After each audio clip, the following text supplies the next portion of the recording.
All right, everybody. It's a broadcast of the Everyday Star Network, sponsored by the E Nation. This is the Black Knight. We are here with a gangster talk this afternoon.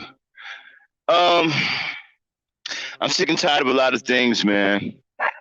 I'm tired of dudes talking crazy about black women, and I'm just sick and tired of all of these excuses. We're gonna take the gloves off today. We're gonna air some shit out. We're gonna get after a couple of dudes today. All right. We're getting ready to throw it down. All right.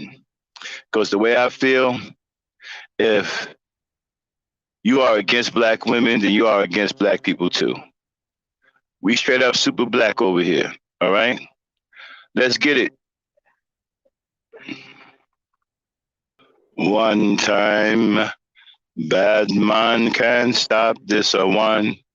What's going on, everybody? It is the Black Knight. This is Gangster Talk. Shout out to everybody in the chat. What's going on, Hassan Burt? Albina is with me today. She is my producer. Dame is at work. Give me 1 second. Let me go out and come back in. I'll be right back. Yeah, son. Yeah. Hi, buddy. Yeah.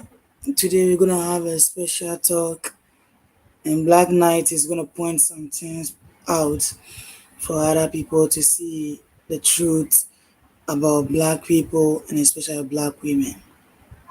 So be ready and sit back and see what is gonna happen. He's gonna point some important, serious pointers. So come in here, come and listen. We are here ready for you. All right, I am back. Shout out to everybody in the chat. Equipment makes a big difference when you are broadcasting. A lot of you haven't really heard my original radio voice because my equipment right now is less than subpar. But once we get the equipment game up, you're going to be like, wow, that's what Max really sound like? Yeah, I do. I got a pretty booming radio voice. Right now, I'm talking to you off my phone and a mic on a cheesy Bluetooth. Okay, hardly giving me the vocal representation that I am capable of. But anyway, forget about that. Let's get into what I'm talking about. All right, I'm tired of hearing these traders on YouTube, all these fake pro blacks. And the problem I got with the pro blacks is that it's not that they're fake. What I have the problem with is people not understanding that they're pro blacks and they're connecting them to real pro blacks. Let me state one more time about pro blacks. Pro blacks do not swirl. Pro blacks are not against black women. Pro blacks are not against black people. Pro blacks don't have a problem being black. Pro blacks aren't afraid to be black. Pro blacks do not divest. So anybody that's pro black and they fall under any of those categories, they are fake. And please stop attaching them to real pro blacks. Now, you niggas, I keep hearing the same thing. Apparently, you just don't get it, do you? When it comes down to the black woman, you guys won't learn anything. You don't care about learning anything. You don't understand your own women. First of all, you look like a fool out here in the rest of the world going against your own woman. Who's going to have your back? You think another race of women will have your back? They have their own men to contend with. So if they got their own men's back, what makes you think they're going to have yours? You guys keep talking about how educated you are. You keep talking about how much of a lame you are and how you always blame black women for being with the quote and unquote Pookies and Ray Rays, as if Pookie and Ray Ray don't have an education. So you guys live in a fantasy world. You want things to be the way you want them to be. You want to be the smartest one in the room and everybody else dumb. Well, that's not reality. You want Pookies and Ray Rays to be degenerate fools and dumb and uneducated. Well, that's not true either. I happen to know a lot of Pookies and Ray Rays with college degrees. Some even have PhDs. And the reason why you can't really get with that and understand that is because many of you don't really understand what a Pookie and Ray Ray is. You think he's a drug dealer, a gangbanger, a womanizer, but that's what many of you are. You're projecting what you are on the Pookie and Ray Ray. Okay? Now, let's get with it. You keep saying that you can't get the black woman to compromise with you. You can't get the black woman to work with you. You say the black woman is out of control. She doesn't respect you. She doesn't want to submit and da da da ya and yaga yaga yaga. Well, I mean, you have everything to do with that. See, what you guys don't understand is you are your own worst enemy, and the black women that you speak of are the black women that you yourself have created. I mean, just look at yourselves, right? You go take a really good look in the mirror and ask yourself, would you respect you? Now, many of you won't tell the truth, not out loud anyway. But you would say, well, damn, you know what? I wouldn't respect me either. So if you wouldn't respect you, then why would she respect you? And you guys don't have anything worthy of respect. Okay? You haven't established anything in the country. The black women haven't seen you stand up and fight, not even for yourself. What she saw you do, well, what she see you do, and what she continuously, I'm sorry, and what she continues to see you do is capitulate. You know what capitulate means? It means quit. Give up.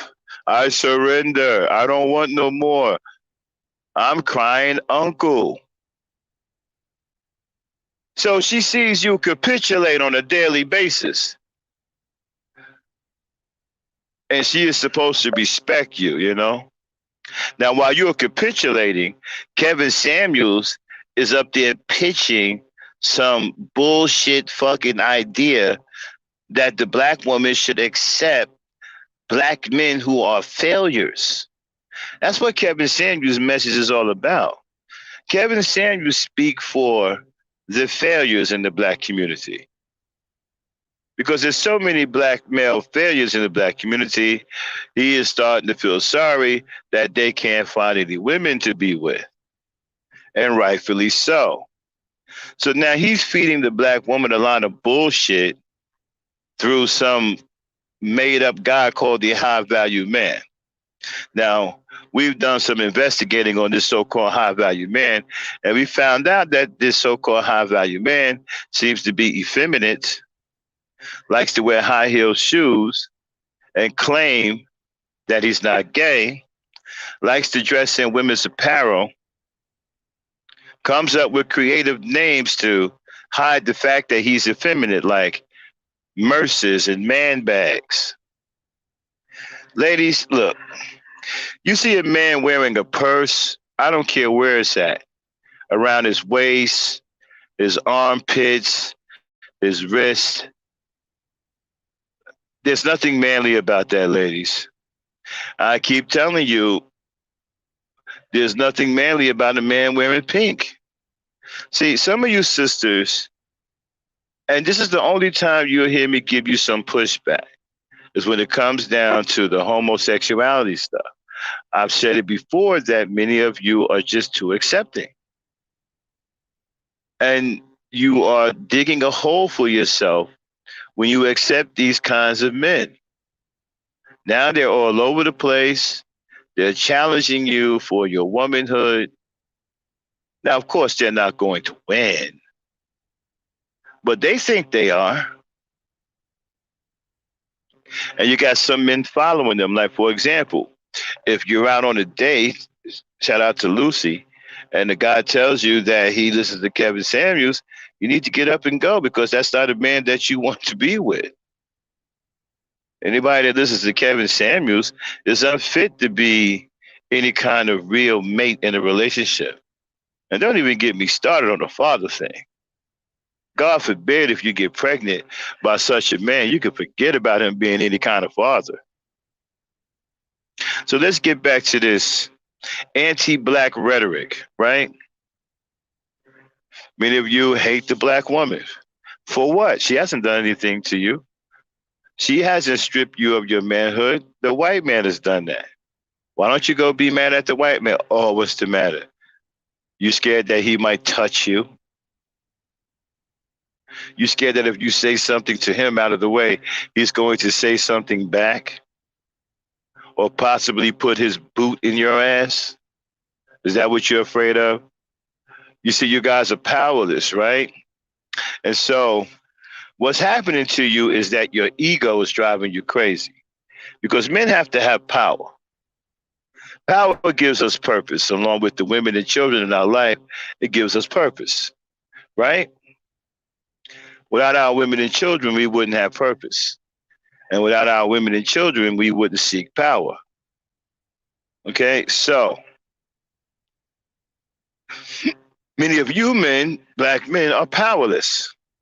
And so you're trying to gain power by bullying the black woman and turning on the black woman and trying to make her a public enemy number one so she can come crawling to you for protection.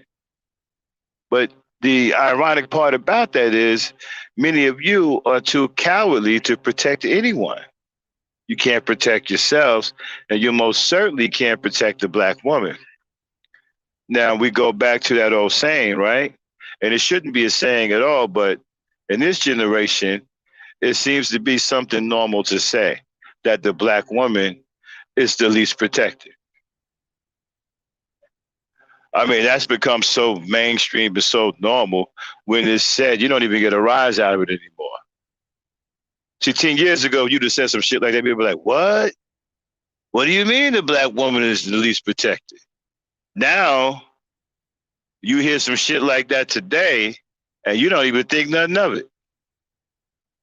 That's how normal it has become to say that the black woman is the least protected. Nobody even bats an eyelash at it anymore because it's true. It's true. She is the least protected. And when you got fools on social media who constantly attack her and say stupid things like calling her out of her name is telling her the truth. Let's explore the logic behind some of these imbeciles who have content channels on YouTube. Let's start with my main man, RBR, who happens to be a freaking raving lunatic who believes that when you call black women bees and hoes, you're telling them the truth and that's going to help them. Now, I don't understand that strategy and that logic. I'm pretty sure we can find a better way of helping our sisters rather than calling them bees and hoes and sluts and all kinds of things like that. But you see, men like RBR don't have any respect for women because he has been cultivated in a cesspool of feminine hatred, along with the rest of these crackpots, nincompoops, and traitors. You guys are besieged in a cesspool of hatred, feminine hatred. You got guys like Kendall and others who come in here and normally take pot shots at women. There are some men who only show up in here when they think that they have a chance to say something negative against black women in a setting that they believe they can get away with.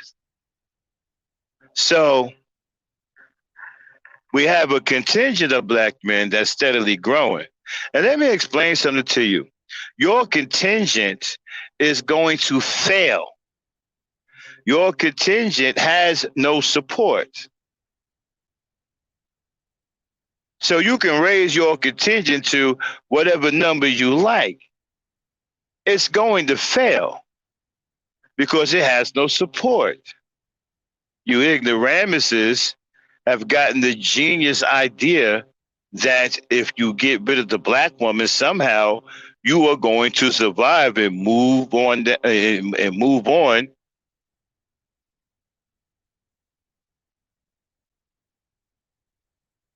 I don't know where you got that from. Did you get that from Kevin Samuels too? You know, Kevin Samuels, the funny dude with the tight suits, telling you that men should advocate for loving other men, something else that's strange in itself. And you know, when I was talking to RBR, I was on RBR's show, and I said, you know what, RBR, love is for women and respect is for men. This idiot says, makes a go on a thing and says, there's nothing like the love you have for another man.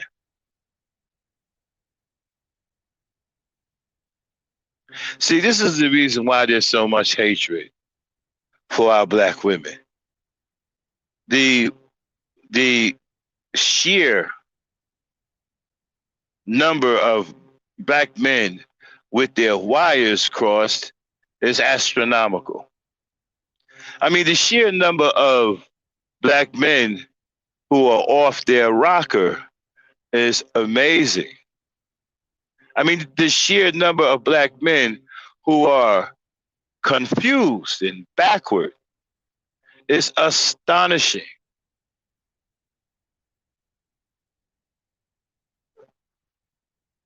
Now, we don't want to have black men who want to sit up here and have the guts to say that they love black women because, again, these are cowards. Now, I've had some of them come up here on my panel and try to separate black women from black people. Now, I don't know how the hell you do that, but some of them have actually come up here with arguments. Well, you know, I'm cool with black people, but I don't fuck with black women. Huh? Let me say that one more time. Well, I'm cool with black people, but I don't fuck with black women. Huh?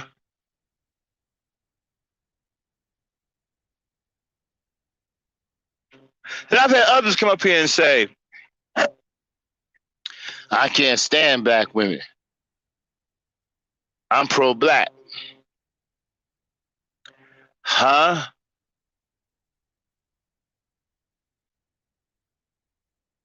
Now, I'm just learning what an incel is. You have to understand, I come from the real world where I lived in real time, and I still do. And I talk to real people. So I'm not familiar with these internet and YouTube terms. Incel. The incels are mad as hell because they claim that the women aren't checking for them. That, you know, just the sheer understanding that many of you on here regurgitate talking points that you hear from other people who are popular tells me that you're not in control of your own thoughts. And that in itself is mentally weak. So a lot of you guys are mentally weak because you go with the popular opinion. Women ain't checking for you. If Obsidian come out and say women aren't checking for dweebs, the dweebs will start to believe it. You dweebs will start running around talking about the women ain't checking for us. I mean, that's mental weakness, right? You dweebs can be minding your damn business, being dweebs. Ain't nobody said shit about the dweebs. The dweebs are over there minding their own business. That Obsidian can come by and say, you dweebs, the women ain't checking for you.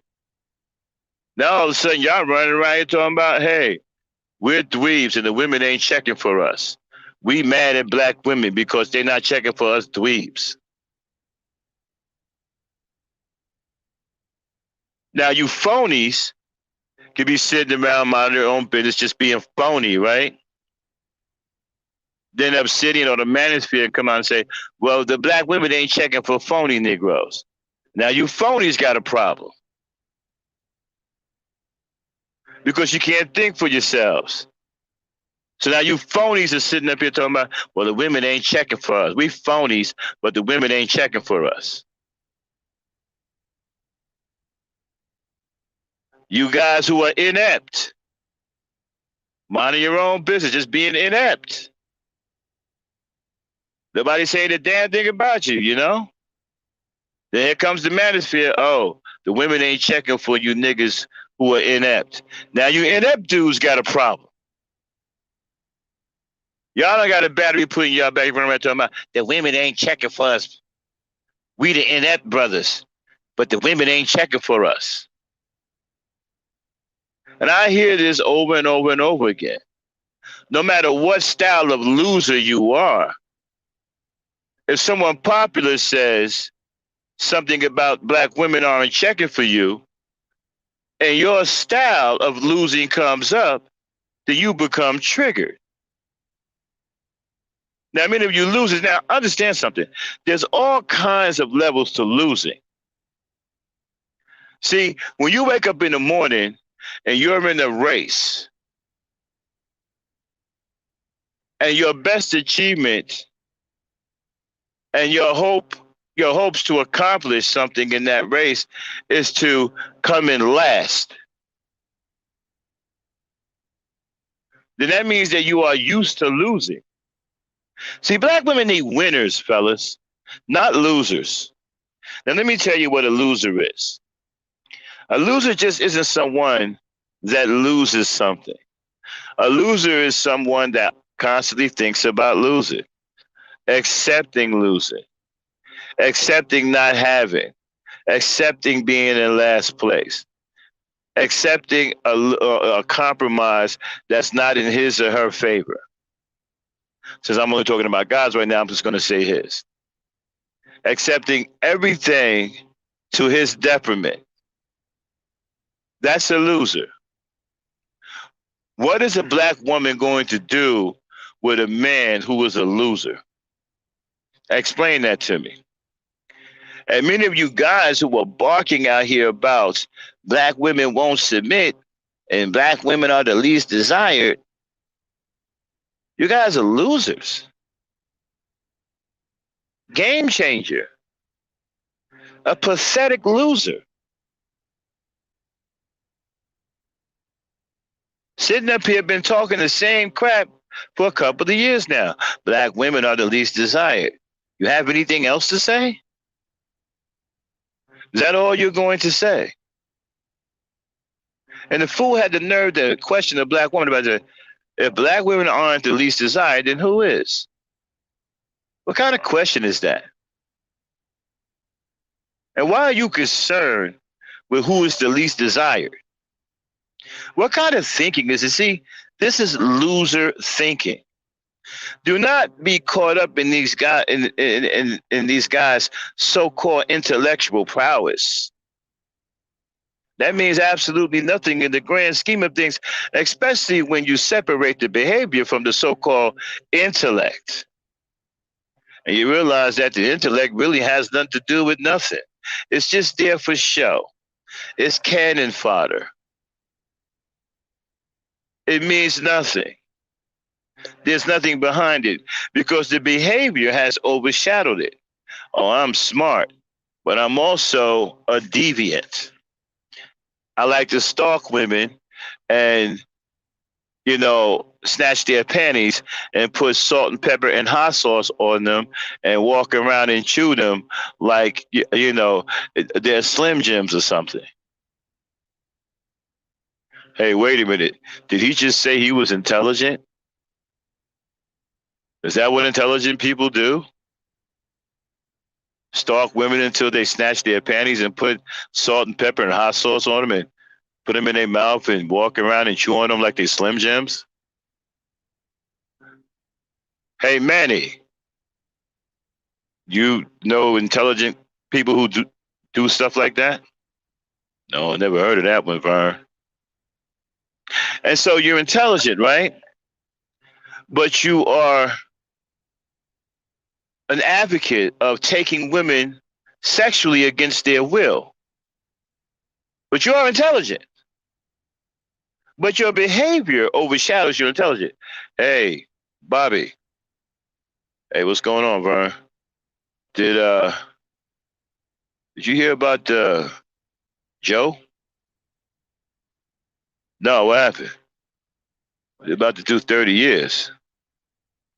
What are you talking about? Joe is one of the smartest men we know. Yeah, but he got caught taking a woman sexually against her will. Joe did that? Why, that's stupid.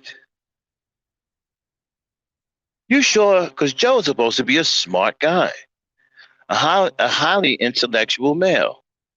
No, I'm pretty sure. He's in jail right now. Well, I'm pretty sure he'll think of something. I mean, he's really intelligent. Maybe him being locked up for and facing 30 years to life is a figment of our imagination. I cannot believe Joe did something like that. He's just too intelligent. Why would he do something so stupid and dumb? See, intellect can't save you from awful behavior because your behavior is tied to your personality, not your intellect. So a man can say he's intellectually, um, he's intellectually, uh, okay, let's put it this here. A man can say that he's an intellectual god all he wants. But it's that personality that's tied to that behavior is who he really is. Some of the smartest people have been serial killers and have done some of the worst things and committed some of the worst atrocities known to man. They have been people of academics. One of the most famous movies is called Hannibal, about a psychopathic killer who is a cannibal but has an intellect that is otherworldly.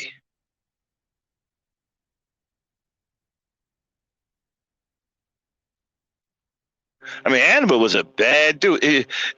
Intellectually, I don't know. That motherfucker can do it all. He was a doctor. He was a scientist. He was he was a psychologist.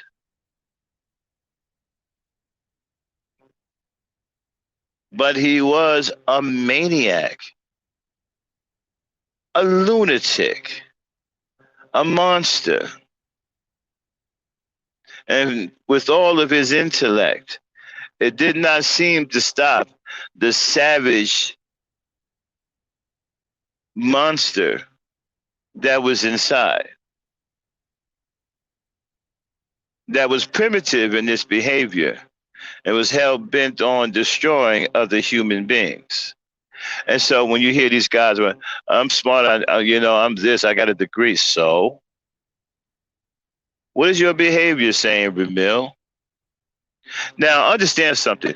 You fools come out and you glorify pimps. Man, I'm a pimp. Well, a pimp's a fool. Did you know that? So you gotta understand. See, somebody have to break it down to you. You are glorifying the wrong kinds of men.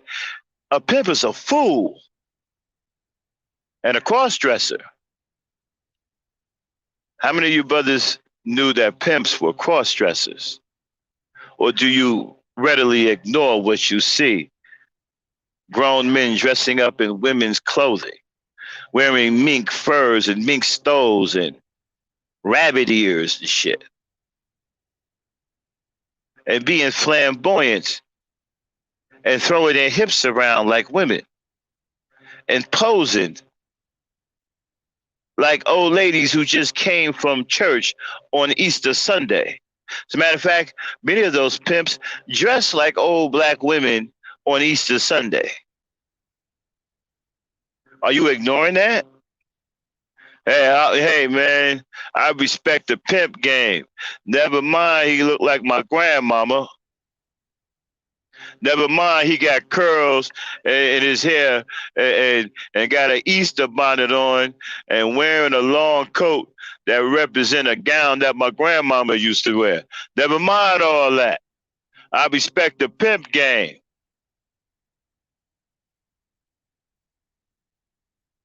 I mean, do you respect the pimp game or do you respect his cross-dressing game? How you gonna look at this dude and clear as day see that he's a cross-dresser and have some kind of manly respect for him? What is wrong with your mind? What is wrong with you dudes, man? Do you guys inspire to be? Now, this is my own term. I'm not, I don't claim to be academia or any kind of real intelligent person. But these are my terms. How unmanly are you? What kind of unmanly shit it is to look at a dude that's clearly cross-dressing and give him some kind of manly respect and think that he has something to tell you about women. Now, a lot of y'all keep talking about, yo, I learned my game from a pimp. Your game from a pimp. See, that's another thing that's wrong with a lot of you dudes, man. You don't grow up. See, many of you are 35, 45, still walking around here talking about some damn game. Life isn't a game, my Negro. You don't hear grown men of substance walking around here calling anything a game. When you listen to older men of substance who are really about something in this world, who are moving and shaking, you don't never hear them say anything about a game unless they're talking about football, basketball. You know why? Because grown-ass men know that there are no games being played out here.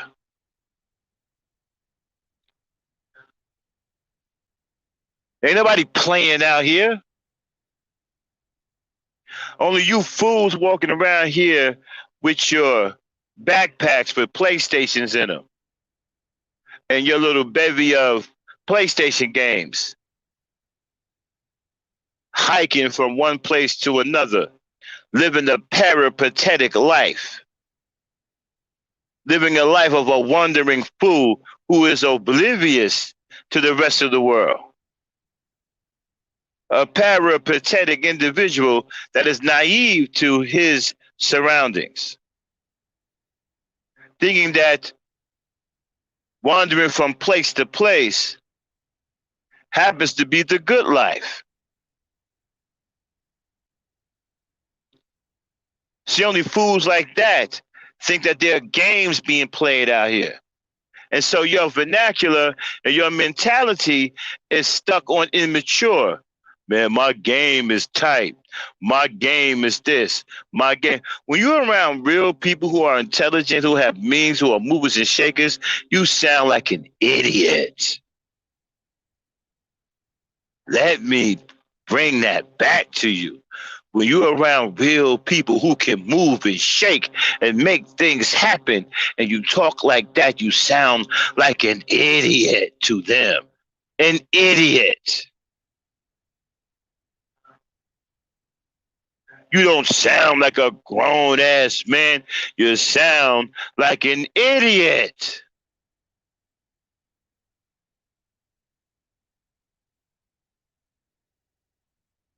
Yo, I got my game from a pimp.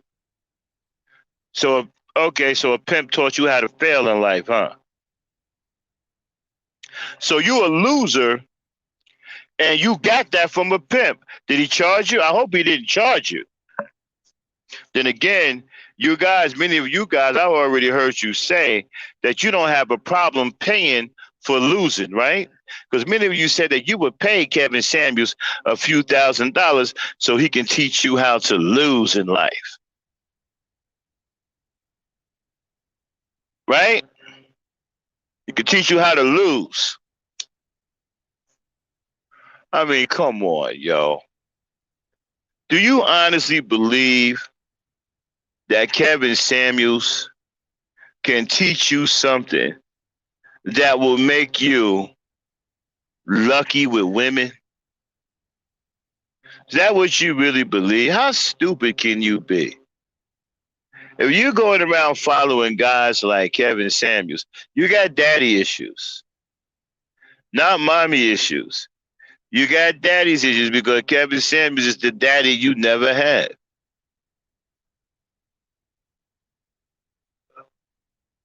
You got daddy issues, including some of you old punks who are my age. I just turned 55.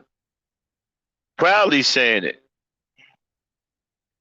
And some of you punks my age or older are, got daddy issues, looking for a daddy. 60 years old, still running around here looking for a daddy. That's why you don't take care of your grandkids, because you yourself still looking for a daddy. Some of you old fools, right, should be ashamed of yourselves. You're supposed to be teaching the younger generation, but yet you're out here poisoning the younger generation. Meaning you are old, bitter fools who are mad that your life is over. So you want to take it out on other people. You want to try to corrupt the young because you didn't have your shit together. And now that you old and you're less mobile and your life is over, all you can do is sit back and watch your life go by. You mad as fuck.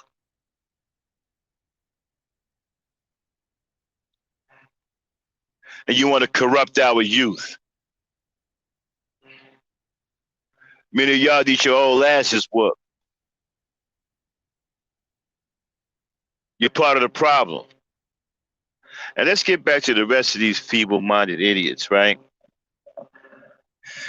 What's his name? Brian Palmer, Ramil with the stupid pump and dump. Let's talk about that for a second, right? How can you be winning when you're making songs like this? Pump and dumping these bitches. Pump and dumping these hoes. Pump and dumping these bitches. You know how that shit go. What kind of lyrics are those?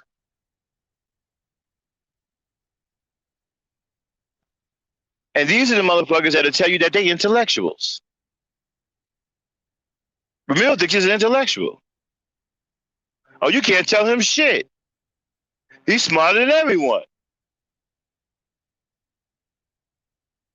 These are your intellectuals. Pump and dumping these bitches.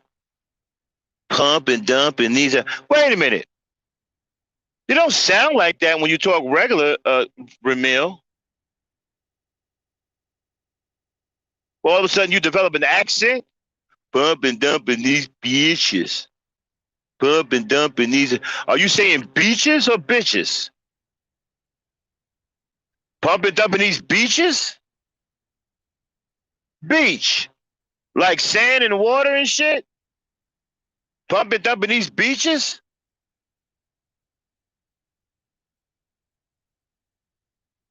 Also, you niggas got fucking the horrible accents. Pump and dumping these beaches. Pump and dumping these hoes. What is a hoe? A whore or a hoe? Isn't a hoe a tool?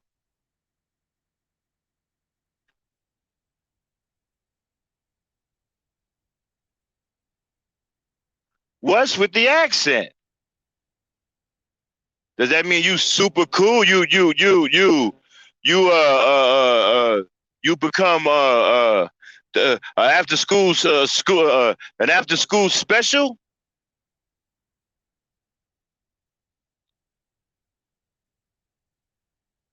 Pump and dump. Even when you say pump and dump, what's with the accent, bro? Is that some kind of loser street accent? Pump and dump in these beaches. Pump and dump in these hoes. Do y'all know what y'all sound like?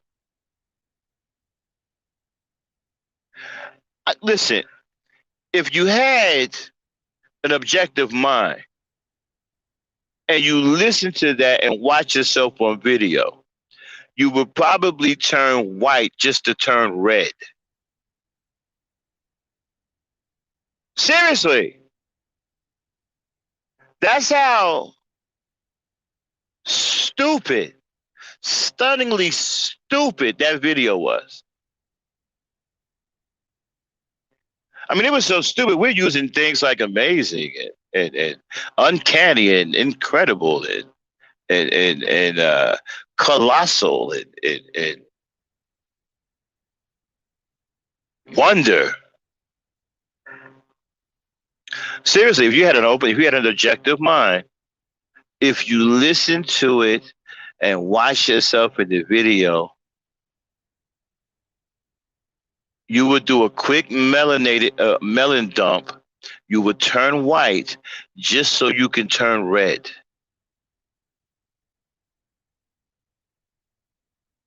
That's how bad that was. And I'm gonna tell you something else, man.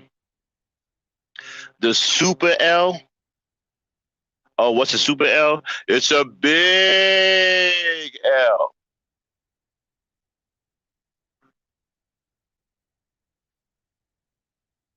I mean, you got big L's and shit, right? Big L's are bigger than regular L's, but a super L is a big. It's bigger than the big L's. So you guys done took a super L on that, right? And you don't think anything's wrong with that. You guys, you see, again, when you are used to losing, you don't think anything's wrong with losing.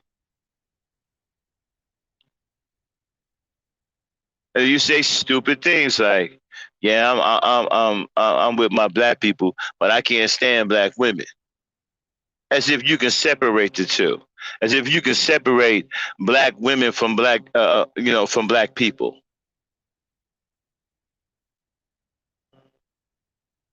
So they say, Max, you don't like black men. Max, you hate black men. Well, let me answer that. Do I like black men? No, I don't. I like black women. Do I hate black men? Some of them, yeah.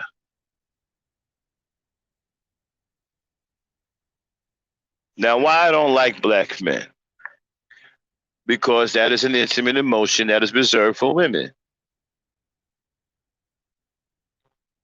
Anything that is reserved for women should be with women. Understand something, fellas. All of your intimate emotions should be for women. You should never be walking around here telling a guy you love him. Now, some of you are too stupid to understand that. You're talking about, what are you talking about, man? I love my brothers. Yeah, I know you homos do.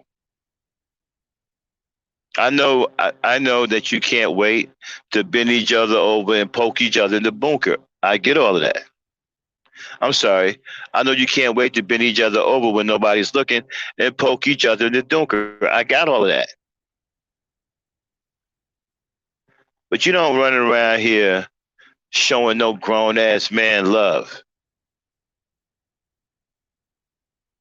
Again, you guys got your wires crossed. You only should love women. Now, when it comes down to your children, it's different. When it comes down to your boys, when they're babies and they're boys, fine. You can show them love. They're babies. But once your boys get up a certain age, it's time to start winging them off of that love shit. It's time for them to become men and real men. And start getting their heads screwed on straight about what love really is. Love is for women. My father told his boys, don't love him, respect him.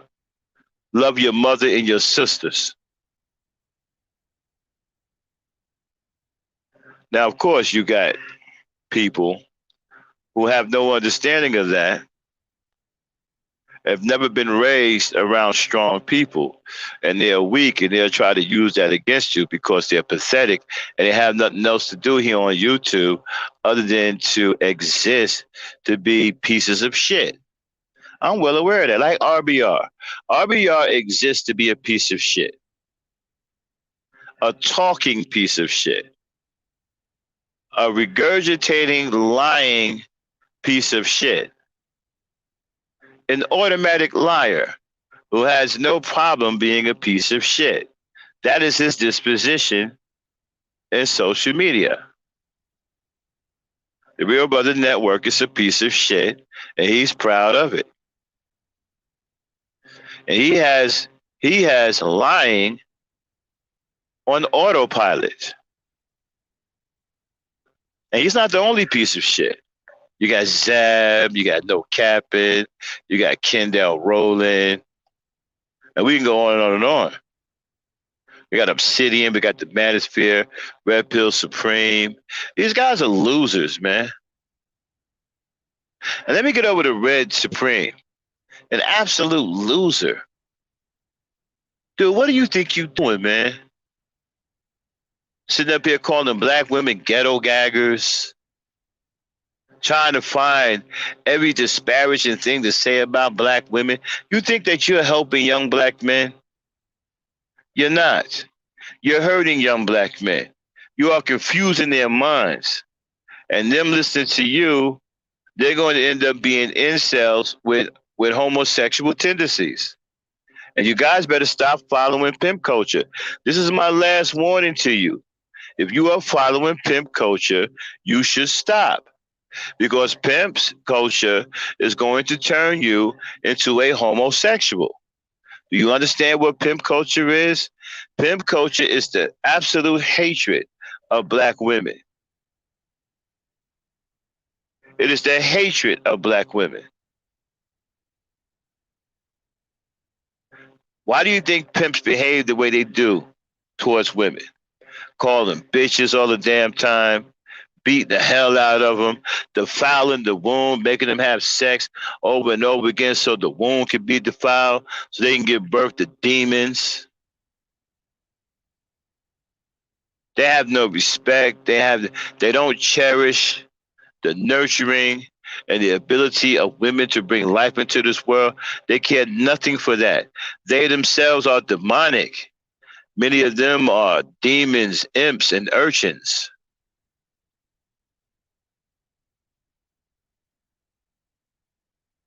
And if you know what an imp is, an imp is a little henchman of a demon. What is an urchin? An urchin is a little henchman of an imp.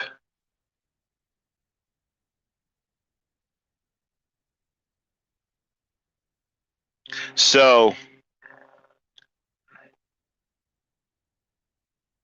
pimp culture. You got these fools dressing like women. Can't you see that?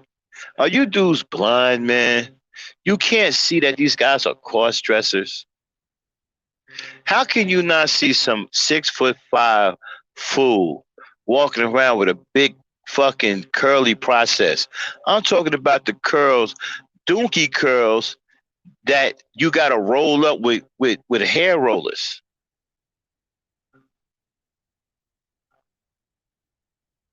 I'm talking about the big fat hair rollers that they used to have on wigs on the heads of mannequins. Got names like Pretty Tony. I'm not calling no dude Pretty Tony. See, y'all got the game fucked up. You see, you Negroes are just as bad with pimp culture as women are with homosexuality. Going around, women go around calling gay dudes she, or the ones who want to be called she, call him she, knowing that he's not a she, right? And you fools running around here calling dudes Pretty Tony, Gorgeous George. Magnificent Marrow and Tutti Frutti Tupelo. Tight Booty Bobby. The hell are you doing? Fuck wrong with you?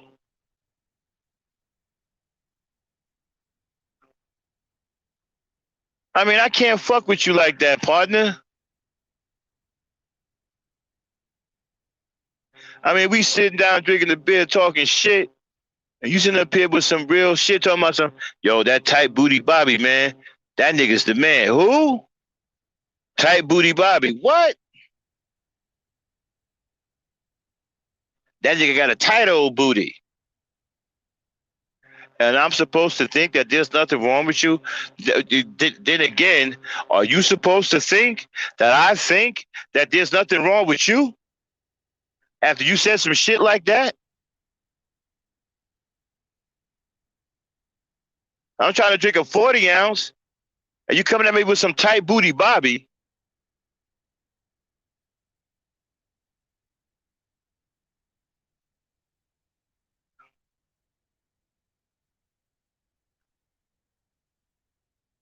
And you think these niggas is styling and profiling, right? They wear with mink furs like women, you know what I'm saying? Earrings in their ear and shit. Nigga, you can't see the effeminization. And how they get it by you? You told about I got money, nigga. I could put carrots in my ear like a bitch.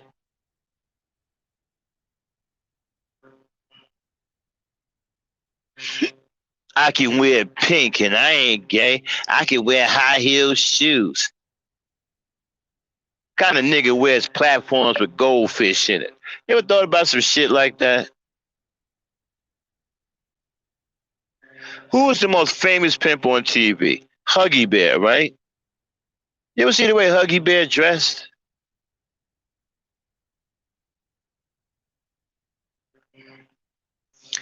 Was another pimp. Martin used to play a pimp called Jerome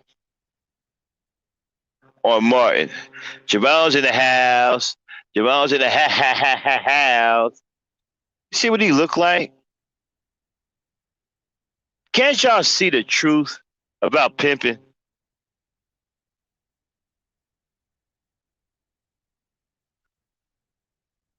You guys are fools, man. These guys are cross-dressing freaks. They homos.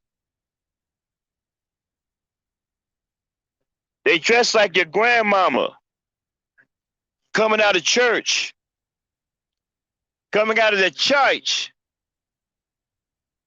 They're just like old black ladies at the church.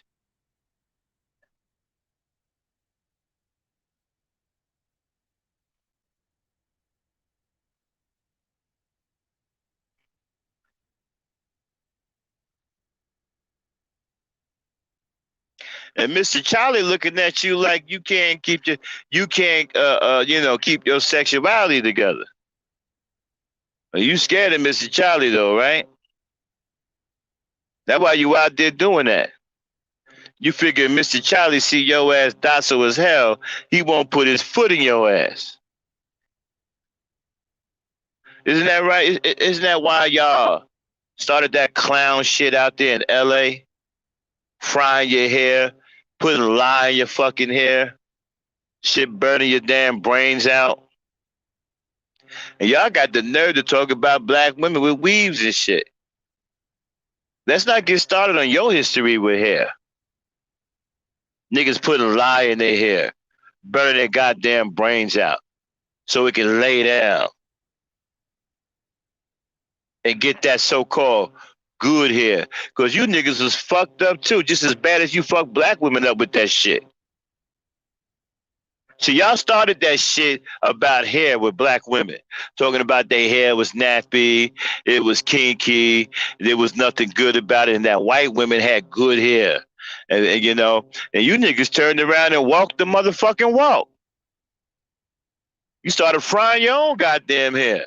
What they call that, a conk? You niggas started conking?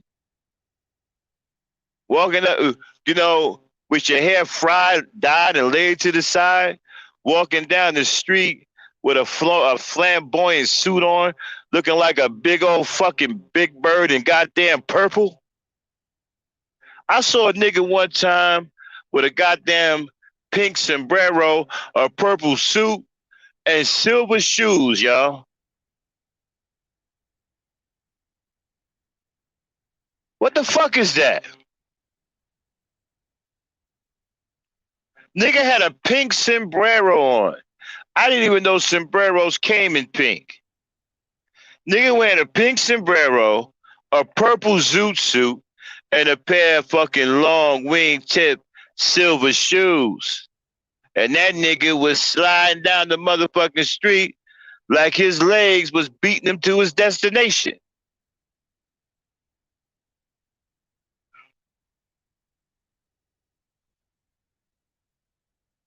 And you clown ass niggas, nobody can tell y'all shit. Y'all on some, I'm the baddest motherfucker out here.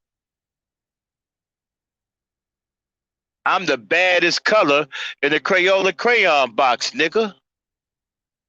You can't fuck with me and all of my banana glory, nigga. Nigga, you ain't got the guts to wear a banana suit.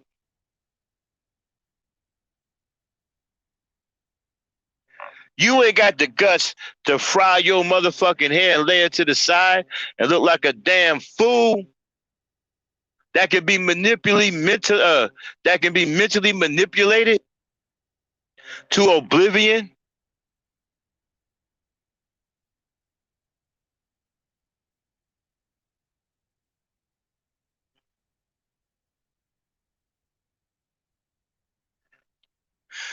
And some of you niggas right now still conking.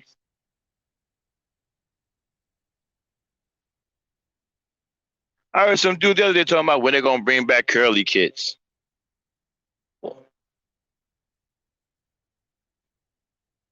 Kind of black man says some shit like that. When they gonna bring back curly kids? See, this is the type of subtle shit that y'all don't pick up on that I hear all the time. Nigga talking about when y'all gonna bring back curly kids? Nigga, you bring them back. You want to talk about? Go take your ass down there and get some soul glow, motherfucker. And let me tell you something, man. As the men in the community, you're supposed to be leaders, and you're supposed to protect the people in your environment.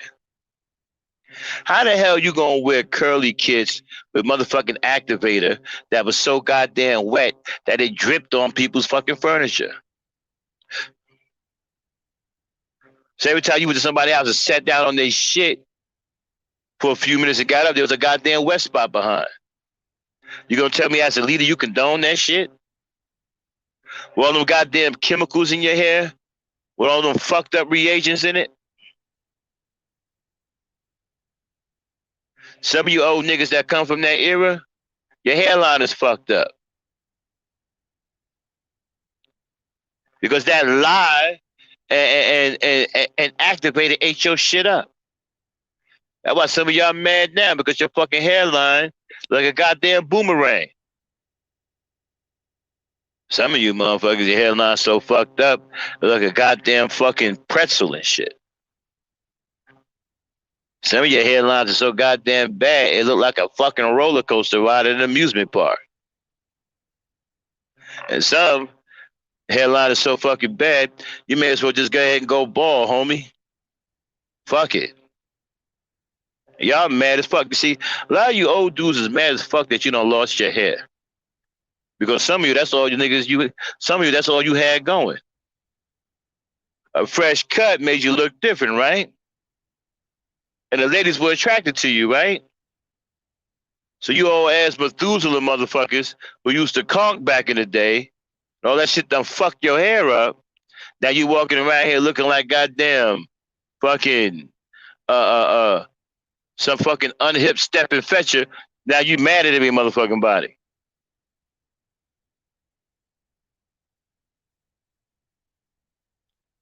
Don't get mad at other people. It ain't their fault that your punk ass was conking, looking like a damn clown.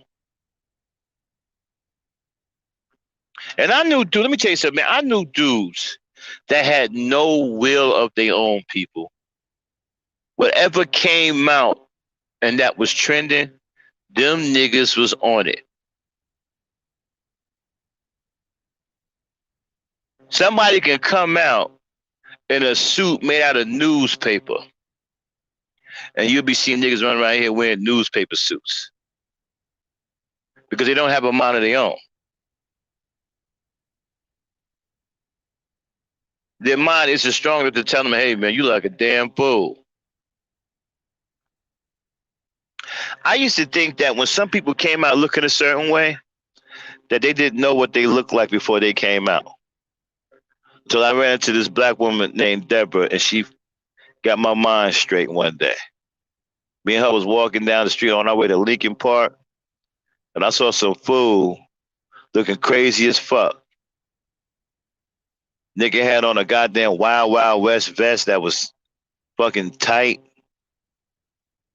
a baseball cap, a fucking big ass horse collar fucking shirt, and some tight ass pants that were high waters, and some damn fucking easy walkers. Looking like a complete and total fool.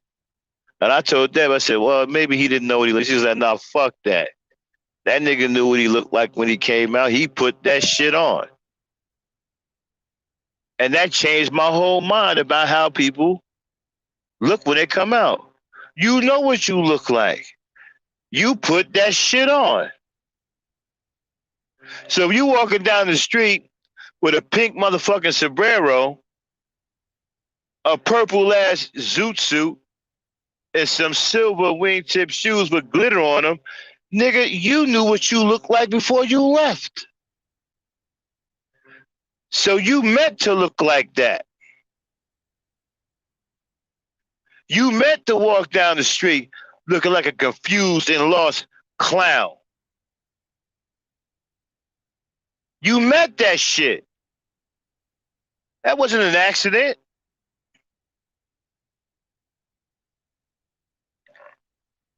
So let's get back to, hold on. Am I coming through, y'all?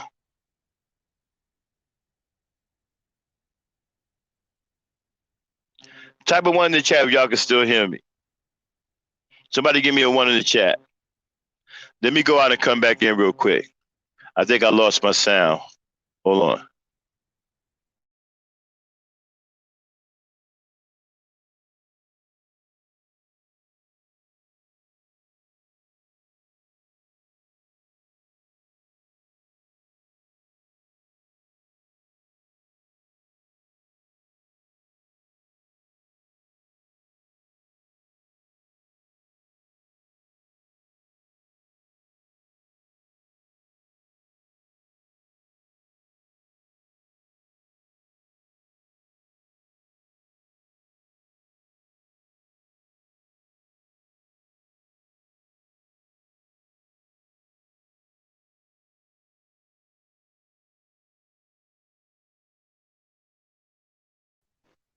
Okay, I'm back. Okay, I see the ones in the chat. Okay, good, good, good, good, good.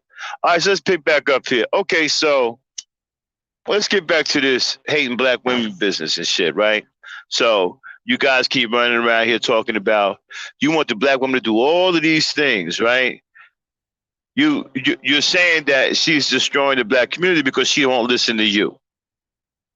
See, all of this is contingent on her listening to you. She don't want to listen to you because she don't respect you. Now, if your woman don't respect you, whose fault is that? Well, that is the fault of the man.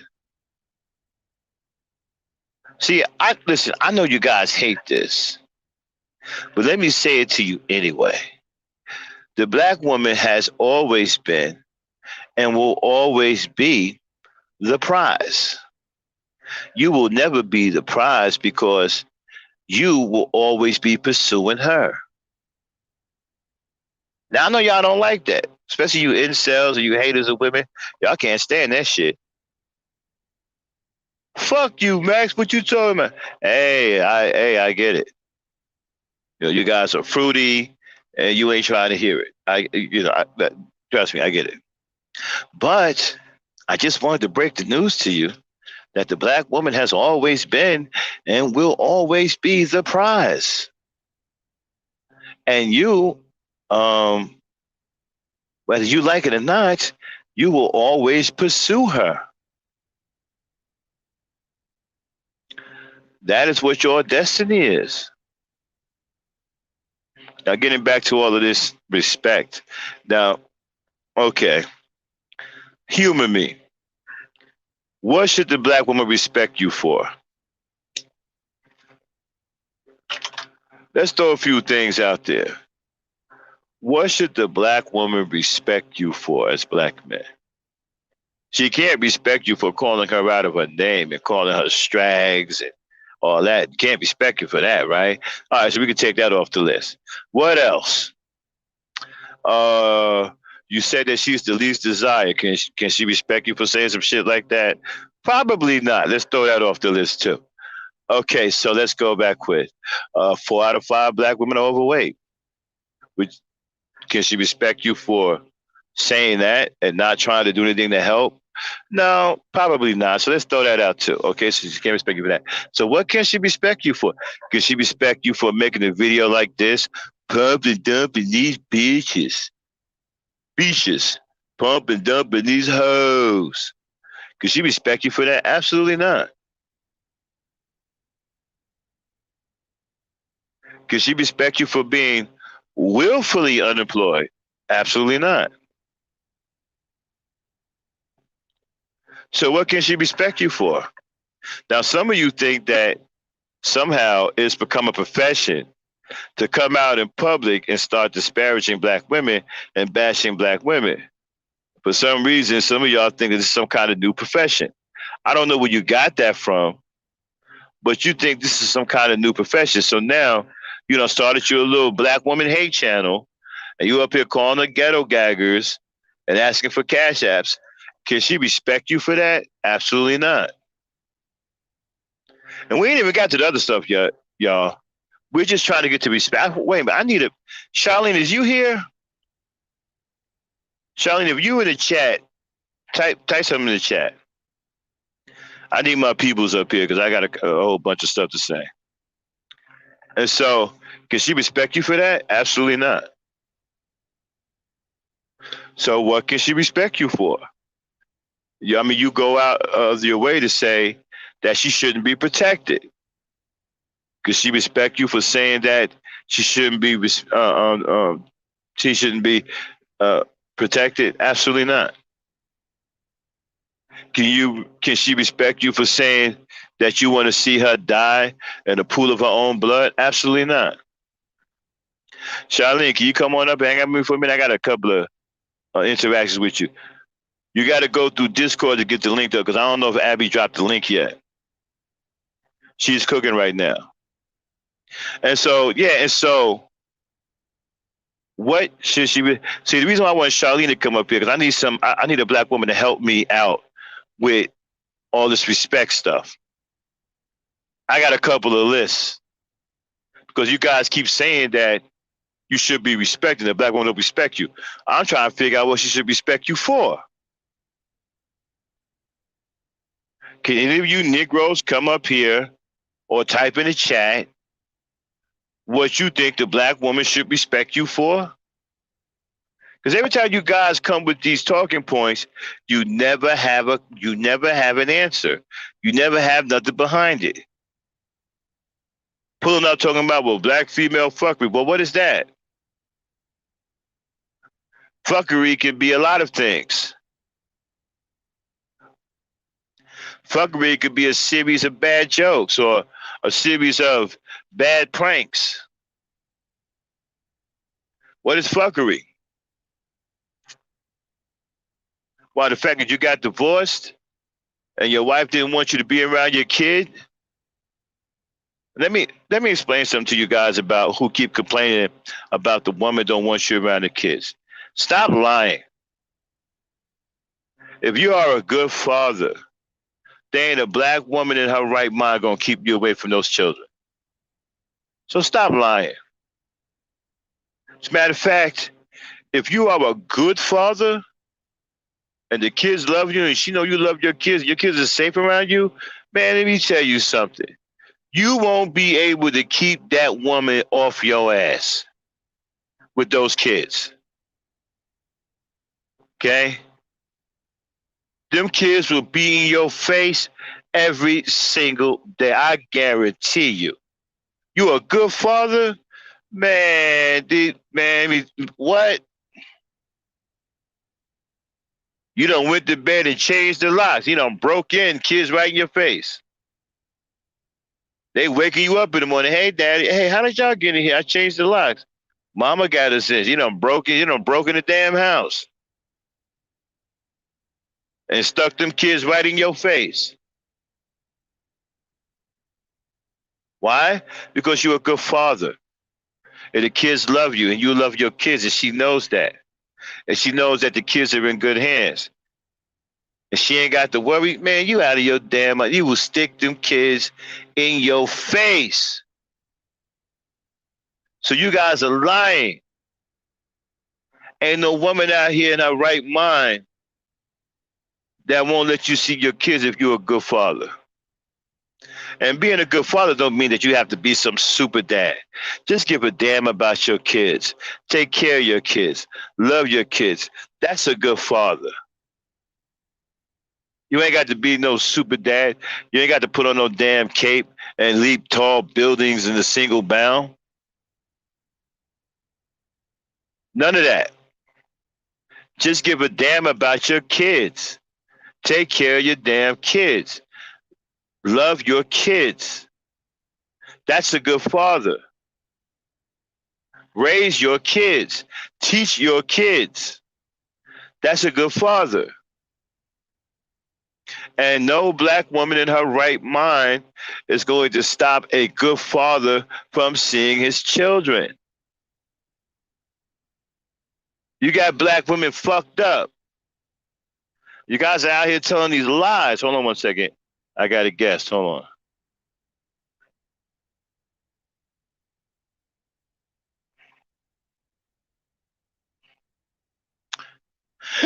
on. Brooklyn, Brooklyn. Brooklyn is in the building.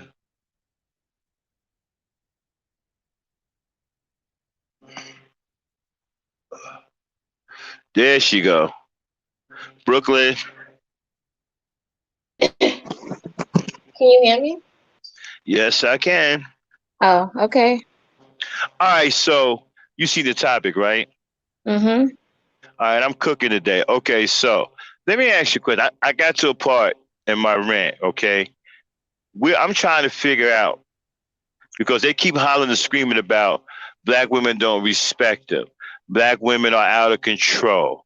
Black women don't want to do anything they say. Black women don't want to listen to them. So we're going to tackle all of that, okay? Let's start with the respect part. Now, I ran down my little gauntlet of why the black woman don't respect them, okay? What is it? Okay, as a black woman, Mm-hmm. what do you see that won't allow you to respect these men? Number one is that they call you out your name, Mm-hmm. right? Some of them aren't even nice to you. They don't even speak to you or say hi to you. Um, if you're out in public, they just look at you and like disregard. Mm-hmm. Um, I think that's I mean if they call you a B word, if they some of them try to make fun of you for no reason. Mm-hmm. Um, let's see. I think that's about it. This is just me in public if I didn't know them and I was to meet them, off guard. And also some of them they don't even respect you as a woman. Mm-hmm. Okay. Okay. And let me ask you another question. Uh-huh. Another thing that they keep bringing up is that black women won't submit. They say other races of women submit to their men, but the black women won't submit to their men. Okay. Now I have my own reasons why. And my answer to it is they don't submit because you're not manly enough for them to submit to. Because in my opinion, submission is an act of manhood. The other races of women submit to their men because their men are real men. They build, they build infrastructure, they solve problems, they protect. Many of them raise their kids. They provide places of employment, gainful employment for their women and their children. Black men don't do that. So if you're not doing that, then what is there to submit to? Now that's my short answer to it. What is your answer to why black women aren't submitting? I don't like the whole thing about submission. I feel like you should only talk about that if you are in a relationship. And like you said, the man is providing and he's being that shoulder to lean on. He's taking care of you. You don't have no worries in the world and you feel safe and you can trust him. If Mm-hmm. you don't have that dynamic, submission should not come out your mouth. Interesting. So, Red Pill Supreme said that the only way to get through black women and make them submit is to verbally brutalize them and make them believe that they are the lowest of the low. Do you agree with that? No, cause after a while, if a woman is listening to that and it breaks her down, everybody's gonna tell her, "Why are you listening to stuff like that?" And then you tune him off, and then you look for something positive, what somebody else is saying who could uplift you, and you leave that aside. I don't know. The only people who tune into stuff like that is if they're targeting like childhood trauma or they've been through an experience that feels familiar. So they go into those spaces because it feels familiar and it's what they know. But little do they know that it's turning their world upside down and they're not gonna change anything in their world because it's the familiar. You need to go into the places that are better vibrational for you if you want to make that change. You got to do something different. Why you want to keep listening to somebody who's going to tear you down? Mm-hmm. I So don't these think guys, anybody wants to do that. And even if you're a man and you breaking down a woman so she could be faithful and do all of this to you, she's not going to be happy doing that. She's not going to have a smile on her face. She's not going to feel enthusiastic. She's not going to be happy and have like a high self esteem. She's always going to look sad, feel degraded, and she's going to have that aura about her. but she would still stay with a guy like that I mean, and feel that way. some people who are really, they're really broken inside will stay in those situations if they feel like they have no way out and they have to survive. I used to think about stuff like that, right? I used to be like, man, how can women stay in this situation? But I had an older sister who was in a bad situation that she just wouldn't leave. And her husband was beating the hell out of her. And every time me and my brothers would go over there, she would defend him.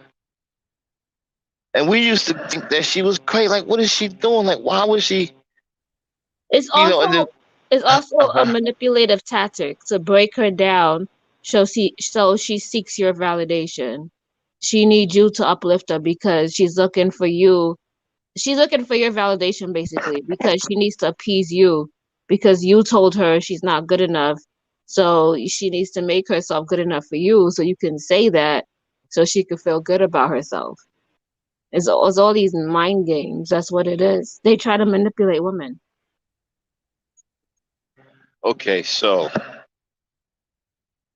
okay, so the logic, okay, here's the logic.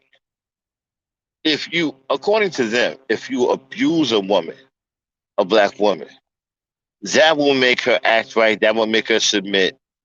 That will make her a loving person according to them. Now, I never heard nothing crazy like that. Matter of fact, I've never heard nothing come from black men other than these kinds of black men. I've never heard the kind of talk that these guys are saying. I've never heard it until I came on YouTube. Okay, and so are you telling me? Okay, no, you're not telling me. But they're saying that abuse is the key to black love. That's pretty much what they're putting out there. They, I think that they don't feel good about themselves and they're jealous of women. So, because like it's true, because a woman could go out there, make herself look appeasing, dress herself up, and she could go get somebody new, Right? right? Uh But huh. a man can't really do that. A man has to like go forth and hunt and put forth his resources and do all these things just to, just to keep a woman. He has to go through that whole process of building trust, of getting her to accept him, of doing all that stuff, right? Yeah, especially if he lost his hairline.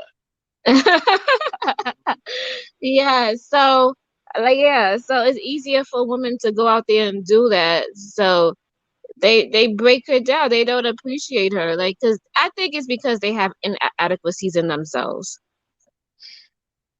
And especially if a woman is doing better and she's on her grind, that's even more jealousy.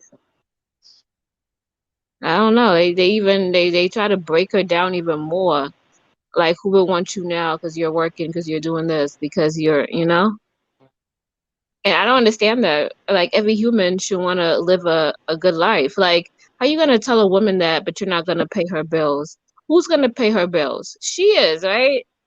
If you was to change the subject to like, oh, she wants to live a better life, you're gonna tell her she needs to work hard for that, right? Hmm. But when it comes to dating, you can't have that. You can't switch the argument. That makes that makes no fucking sense. I don't understand the whole dating thing anyway. With this kind of mentality that men have, and now the mentality that is rubbing off on women with the divestment and all that, how the hell are you dating? I don't even understand. Dating to me wouldn't even make any sense at this point. I don't know. It Especially, makes if yeah, if you truly love a woman, I think that you will want to show her the best and show her how much you appreciate her, and she will never leave you. What the it's that simple. Like, I don't understand. This is like craziness. And the more love you show a woman, the more you get to enjoy the love she shows you. You get to enjoy her because she's in that loving state and she's able to flourish. You give her an environment where she's able to flourish, and then she's able to be creative and she's able to do things for you. Cook, do this, vice versa. Throw parties, do stuff like that for you. But if you don't give her that environment and you don't invest in that, like, what are you doing? You're causing your own turmoil. I don't think they understand what they be saying. That's just I think they do. I think that they brought into the homosexuality, and somehow they think they're going to be saved by homosexuality, and they're not. They got these ideas from pimp culture. They're thinking that they can, if they want to be verbally abusive to the woman has to take it. If they want to cheat on women, then the the woman got to take it. yeah, that's wrong. So you know what? In some cases, I do agree with some of the red pill stuff that they be saying for men, because it helps men focus on their careers and building themselves up instead of blowing all their money on women and seeking validation that way. Now, who's saying this one? What part of the Um, manosphere is saying that? the red pill, the red pill Okay, community. Some of yeah, them well, aren't that toxic. So some of them focus on, well, you know. yeah. I would like to think I had a lot to do. Do you know when I first came out? Right. I don't know if you know me from the old days, but when I first came out, other than I don't even know if Taz was out there, right? But I was one of the first guys on here that was pushing back against all of this stuff, right? And you can go back and look at my earlier videos for a couple of years back and listen to what I was saying then, and listen to some of these red pill guys now. A lot of them are saying the same things I was saying back then. And so the manosphere got influenced because when I was going hard on the manosphere, me and Cerulean, we was going hard I mean, really, really hard. Like every show, we was just shitting on the manosphere, right? And a lot of the talking points got out into like the mainstream, especially I made one of the most famous videos I made called Pass Me My Cake. One day I'm gonna play that for y'all, or you can go and listen to it. Because back then they was saying that you shouldn't cape for black women, right? It was all about caping for black women. So when a black man came out and was a proud caper, and I tell people that my cape is long and black, right? When I made that video, Pass Me My Cape, there were dudes in the manosphere, SYSBM, Red Pill. They was running around here on YouTube repeating what I said. It was saying, you know what, I agree with Max, pass me my cape. And then the same thing. So that influence grew. And then also the influence of the tool belt. I had made a video called A Man in His Tool Belt, right?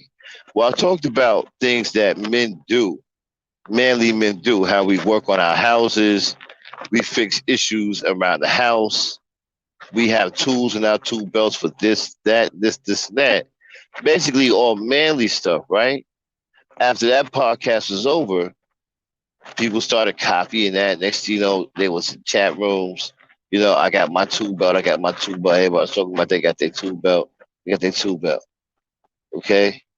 And so they still now listen to a lot of my content and they cherry pick a lot of my talking points.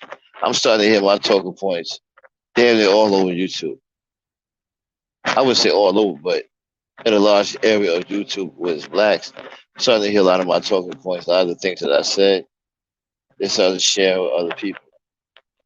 And so, so the red pill, I like to think I had something to do with that because a lot of them repeat the old stuff that I say.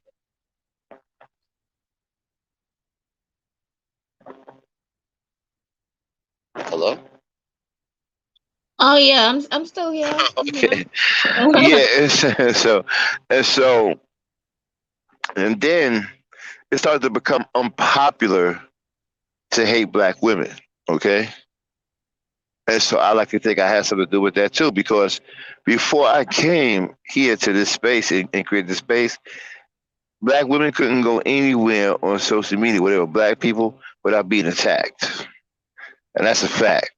They couldn't go anywhere on social media without being ambushed or attacked. And I'm talking about they used to have panels, right? Of 8 and 9 dudes on the panel, all attacking one woman.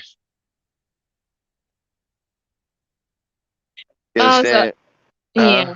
I was gonna read somebody's comment. So Shakima Johnson, she said, "Black men have allowed society to make them shameful of themselves, so they layer their shame with anger and deception towards black women, but they can break that curse and come back to their woman."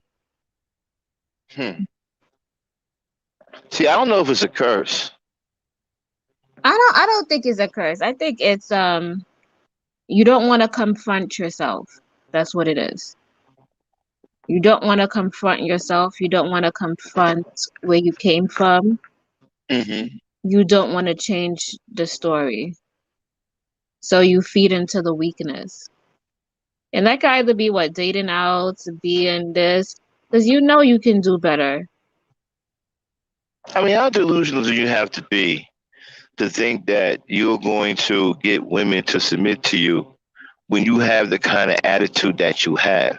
And then you don't have anything for her to submit to. Like, where's your homesteads? Many of you don't own anything you want to rent for the rest of your life, which is poor money management. You just want to rent for the rest of your life. Women don't want to be in environments to where they have to worry about being kicked out. So why haven't you created this salubrious environment for your woman yet? Hmm. Nobody cares my questions.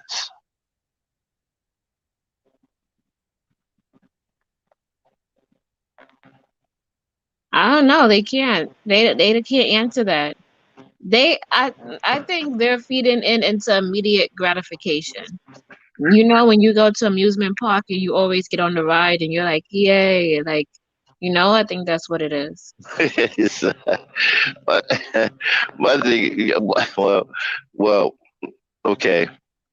We've had a couple of guys on the panel, right? Uh-huh. And they tried to separate black women from black people.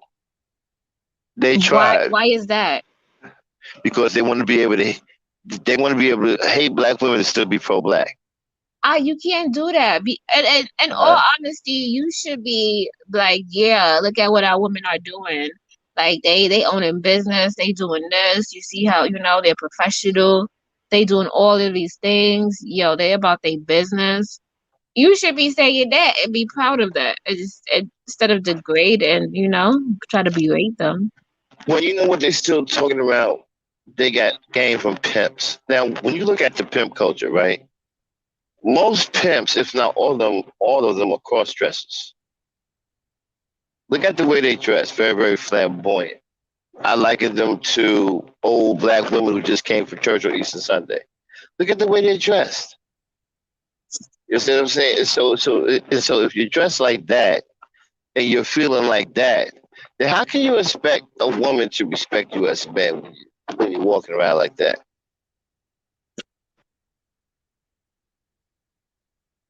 That's what my question was. That's hard. Take your time. No, I said that's hard. You can't. I wouldn't. I would look at that person as a con artist. That's just me. Like, even nowadays, today, they don't have pimps like they used to. Nope.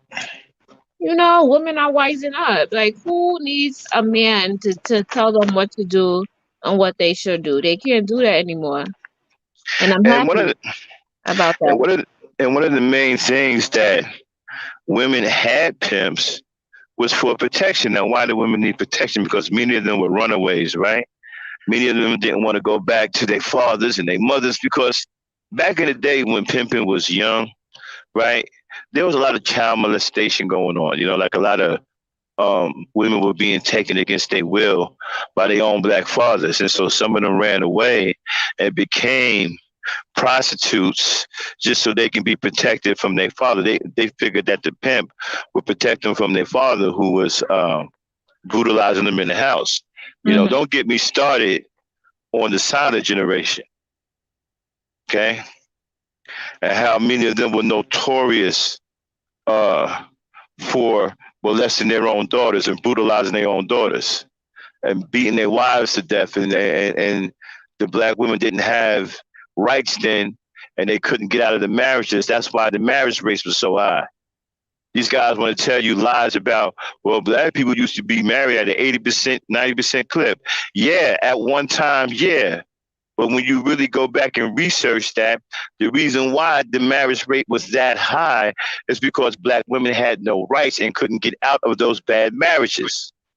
If they would Exactly. if they would leave their husbands at the time and go on a run, nobody would take them in. Even family would turn their back on them. Nobody would take them in. And back then, the husband has so much rights, he can kill his wife and get away with it. He can beat his wife to death in front of everybody and get away with it. And back then, they were always molesting their own daughters. So think about the black woman that was sitting up there in a house full of daughters with a man that she married that she could not protect her daughters from. Nah, I couldn't live like that. Let's Listen, just he gotta let go that to go. sleep. I'm throwing some burning hot boiling water on top of him. Yeah, All yeah. good. Let that go through your mind for a minute, right?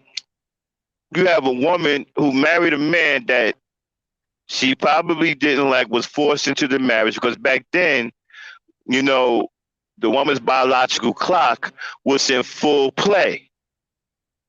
Because back then they were marrying women at a very, very young age, 17, in some areas was considered an old maid, right? Hmm. And so If the black woman didn't get married young, she risked not getting married at all. And so many of them had young wives, right? I.e., what they trying to do today, right? Lower the age consent laws because they keep going after the young women. What does Kevin Samuels do? He go after what? Young women. Because they're easy to manipulate and they're Exactly. impressionable. And they don't Going have on. any life experience. Let's be real. That's why. Right. And this is a trait that's been passed down from the molesters and the abusers who had young wives who were 17 or 18 years old, so they can go and molest their daughters. They can go and sleep with the white woman and come back and beat the hell out of their wives. The wives kept their mouths shut to keep them getting their head knocked off. And so they couldn't get out of those marriages. That's why the marriage rate was so damn high. It wasn't high because black men were loving black women at the time and black women were loving black men. Everything was hunky dory and peachy creamy. No, it's because black women couldn't get out of those marriages. And so when the one of the reasons why they hate the baby boomer generation, because that generation is what helped black women get the rights to get out of those marriages. And as soon as they did, what happened to the marriage rate? It plummeted. You know what? You're right because and in the manosphere they always talk about dumb shit like making a sandwich, doing this. We don't want you to be going outside and traveling and having life experiences. We're supposed to do that. You're supposed to stay at home. Like it sounds like Yeah, a slavery mindset. Like what the hell? You don't own that's that me. dumb shit that come out of the silent generation. That slavery shit. That's what these Negroes want. They want black women. They want to be able to go back to the time where black women had no rights and they can do whatever they want. And the man didn't have to be a real man. He didn't have to be, a jack that was a master of a trade. He didn't have to be none of that. He could be a derelict. He could be a bum. It didn't matter because the woman had no rights and there was nothing she could say or do. That's what they want to go back to.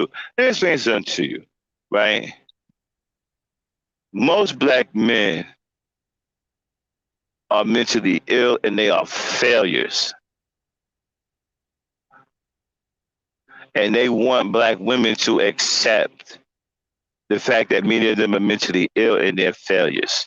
And they don't want black women to have nothing to say about it.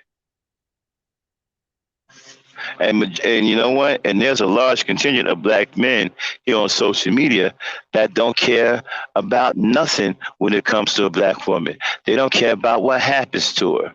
They don't care about what happens to her children. I've heard guys sit up here and call a 3-year-old girl a whore. Yeah. You know what? I just like you said, anybody who dress a certain way, who don't take care of themselves, and they try to come up and talk to me, it's a complete no. If they have a raggedy ass car, no. You know what I'm saying? And so these filthy ass Negroes got the net. First of all, you haven't established anything in this country yet. You keep Mhm. talking about we built the pyramids. We haven't built shit. I'm sick of it. Let's stop that bullshit right now. You see, this is. Let me tell y'all the rhetoric. You know Let what? me tell you. Huh? No, everybody's gonna probably get mad at me at this, right? Mm, I'm speaking the truth, right? mm, You came on, right? You was burnt out your mother vagina, right? You came out here, right? You come here with a clean slate, right? You have to go build something. You can't right. lean on the backs of past generations and talk about what they did when you're not Exactly. doing anything yourself. Well, that is the rhetoric of a loser.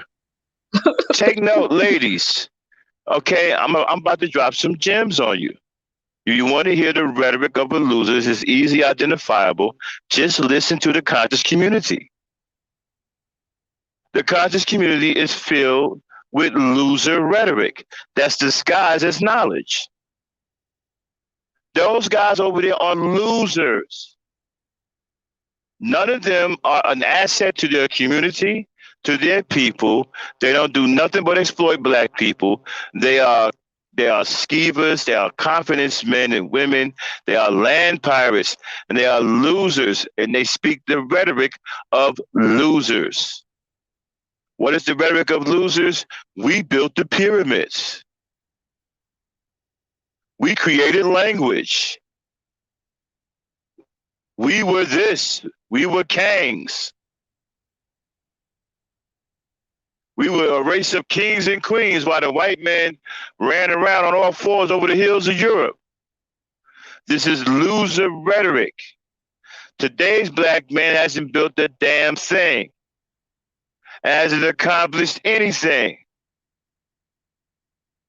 So you're going to run in your face. We talking about we built the pyramids. Well, we didn't do shit. Your black ass didn't do anything. And this is how they get you, right?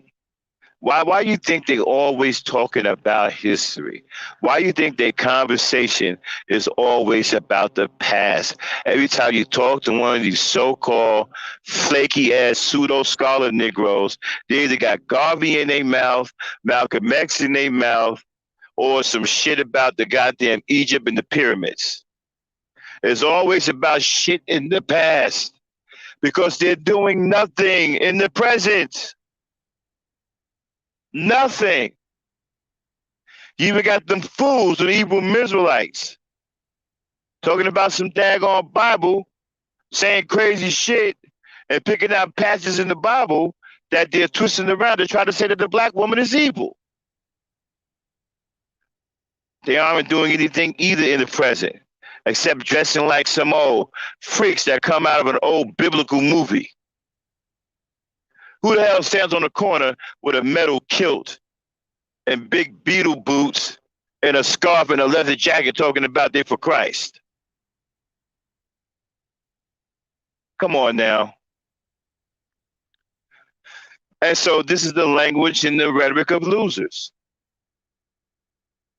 See, men who are winners talk about what's going on in the here and now, right? When you talk to a man who's a winner, he's going to tell you what he's winning at. Yeah, baby, I just, matter of fact, hold on for a second. Charlene. Yeah. Okay, let's just go to a quick scenario, okay? Just follow my lead, okay? Okay. All right? And you know, then ask you what I do for a living and all that stuff. Hey, how you doing? My name is Howard. How are you? I'm good. How are you? How's your day going, Howard? It's doing good. It's doing good. You know, I just got finished completing the project, and I'm very happy about that. Oh, okay. You got done completing a project. Interesting. May I ask you, what is it that you do? Well, we finally finished the building that we were working on for the last 6 months. It's a building for the children and the community to where they can come and have recreation. Also, we have tutors in there for kids who have learning disabilities. We have a couple of dyslexia specialists, and we also have counselors in there for the kids. Oh, okay. That's great. So are you part of this organization? Are you running these programs? Well, no, we're not about organization. We're just contractors. We, you know, when we have time, we take on projects to help the community out. Oh, And this is one of the you know, projects that we've been working on that we're proud of. I own my own company. You know, it's called Brick and Mortar Mo's down on 37th and 4th.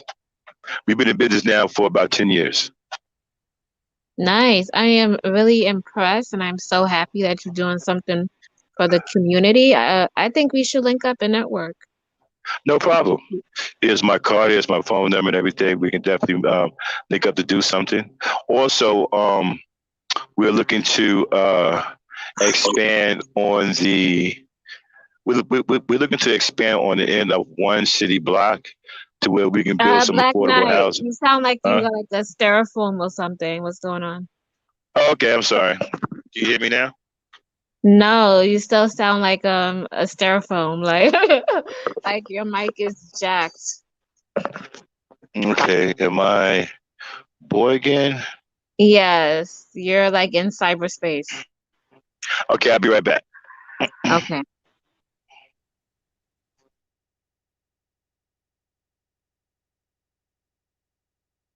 So Anita Tyler says religion is a major reason the Black community is full of misogynists and narcissists.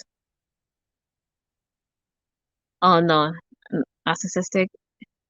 And then Shakima says accountability, yes, but Black families were very, very strong. And a Black family is a threat to the powers that be, so they designated certain programs to tear the Black family apart on purpose. Yes, I have to agree with that. They even have a project. I think that they have a project on how they could you can say water the race down, water the genes down. So basically, slowly but surely, our genes will slowly go away the more that we date outside our race, and then those children date outside their race, and then the next generation is completely white. And we can see that with what Muhammad Ali, he has two grandchildren, and they're completely white. He only has one line that's black. And I don't see if Black men are waking up if they're seeing that. Are they okay with these third generation, kids who were? Okay. How about now? Yeah, we can hear you loud and clear. Okay, I don't know what happened with that. Could have been yes. But yeah, but like I said, men who are in their right state of mind, they talk about what's going on now. They talk about building now. They talk about changing things now.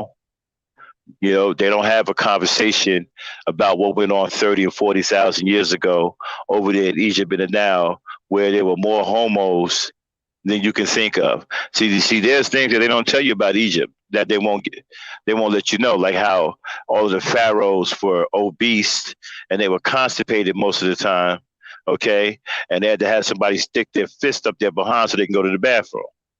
They won't Not tell you only that though. that, the life expectancy back in that time was about Mhm. 25 or 26 years old. Right, and how they were confused sexually between humans and animals, and how they had Okay, that's too much. Like, that's too yeah, much. and how they had an insatiable lust for animals. This is one of the reasons why all of their gods are depicted with animal heads. I don't know about that one. You know what Oh I yeah. could say about that? I think I think there are beings who are half animal, half human, who are out here, and they're considered as mystical creatures. But this is something on the side. But I do believe that's out there because those are folklore stories, and there's some of them in the islands too, and they talk about those creatures. But they live on different dimensions. They don't live on the dimension that we are on. But yeah, they are out there, and you can see they predate from back in historical times. And yeah, so those creatures do exist, but they're on a different dimension. Hmm. But go ahead, Black Knight, you could continue. Folklore stories about Yes, mythological creatures that are half human and half yes, animal and that live in different dimensions. yes. So I know. So all right. So my family's from Trinidad, right? So in Trinidad, they would have there's lots of folklore stories there too. And Mm-hmm. it was the one with the half man, half horse. It's called a centaur. And Uh-huh. it's actually supposed to be a man, right? Who read a bad book, or he was dealing in like devilicious things, or he was looking at he was looking into the fine arts. So he was reading those books, and those books made him turn into one of those at night. And basically, he had to pull chains at night, and he had to like run for like 3 to 4 hours pulling chains. And he do it late at night, so nobody would see him, and nobody would know that it was him. But there's lots of folk stories. There's many, but we could do another broadcast on that. But you could go ahead. I just wanted to let you know that they're out there. You probably don't agree. You don't want to delve in that. But the world is more than what it seems. There's different dimensions. There's different things that are here. There's different planes also. So, Okay. but you could go ahead, keep going, Black Knight. Aside, yeah. So those people Yeah. back in the day was kind of twisted, and that was a different era. Right. Yeah, we definitely got to do a show on that because I'm with that. I think it'll be interesting. It'll be something that's good to learn Right, but because there's some okay, but folklore stories in Africa too. You know. right. Very interesting stuff. Um, interesting folklore, Yeah. different dimensions. Okay. All Yeah. right. Well, we'll do a show on that. But I would love to uh hear what Abner has to say on it. I bet they have some in Africa too. I know they have a lot in, in right, Trinidad but the in different islands. Egyptians, Uh-huh. right, but the Egyptians' depictions of their gods had nothing to do with folklore. We don't know what it is. So we're as No. See, don't do that. I'm being honest because this is like Well, centuries ago. no. You This is can't be honest. You can't be honest about what somebody else know. You're right, but this is way back in the day, and Well, historians they try to probably dig it up, and they made books right, about it. So every right. we're But you got it. Okay, but here's the thing: if you're going to have a conversation like that, right, uh-huh. you have to be fair and objective, Okay. right? Because if you can't be fair and objective, then the conversation is going to go south. Okay. Okay. Then it's no longer going to be a conversation. It's going to be a disrespect contest. We No, have to there's be. no disrespect on. No. This is why I don't like having conversations like this because everybody can't handle conversations like this, especially Okay. when they find out that what they know isn't true. See, that's where the test really comes in at, right? Okay. And then you I got was. some people, and then check this out. You got some people, even though you show them actual physical proof, they Mm-hmm. still won't believe it. They'll still Okay. continue to believe whatever, because either they're tribal like that or they don't want to go against what they was taught or whatever. So I really try to stay away from them conversations. Okay. You know what So I'm you saying? could just continue on. So good. But no, we can have it one day though. We can have it one day if you can handle it. Yeah, I can handle it. Are you open to Okay. different perspectives? Oh yeah, I'm definitely open, but I'm going to come with truth though. That's fine. You gonna come with your evidence. I will come with my evidence. You know, Okay. Okay. I'm like 100% okay with having that conversation. You Sounds know, good to me. yeah. We can have it. I'm with it. You know. I just hope that you don't lose your rock. Lose your cool. I'm not gonna lose my cool. I mean, because you have your own perspective on what you believe. No. You see, there we And go I again. do too. You see, I'm not bringing my own perspective. I'm coming with truth. I'm coming with documented information from ancient times. Okay, so does your truth reign in your heart? Is that something that you truly believe? I believe the documentation that I'm bringing, yeah, Okay, so that's your because the okay. documentation that I'm bringing, right, happens to be true. Okay, so those are your beliefs also, right? Well, I wouldn't say my personal beliefs, but I believe the documentation because the documentation is in line with what's really going on. Okay, so I'm just asking if you believe the documentation, so that reigns truth for you Like and for your example, like soul. for example, like for example, right? Why does Egypt have so many gods? Because that was a time when they was worshiping like many gods. Do you know that they have so many gods that many of them gods are actually the same gods over and over again? I don't know, that's them and their pagan religion. Do you know how many versions they have of Pan? I don't know, but that's them. That's them back in the Right, day. right, I was just talking right. about the sculptures and the different heads. That was it. That's what I was just talking about. That was it. You ever heard of the Grand Canyon? Yes. Well, it used to be a tourist attraction, right? Well, quietly one day it was shut down and nobody even thought about it. You know why? because Wow. they discovered a temple down there that they're still trying to excavate even to today. You know what that temple was No. or is?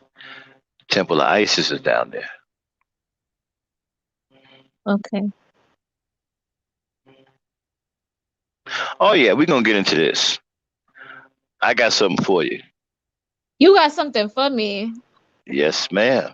Okay. I was just speaking and talking about, the different folklores and stuff like that. But anyway, we can continue Well, on the folklore is conversation. I mean, yeah, I mean that's a lot of folklore. Okay, people tell tales of things that they saw, things that they thought they saw.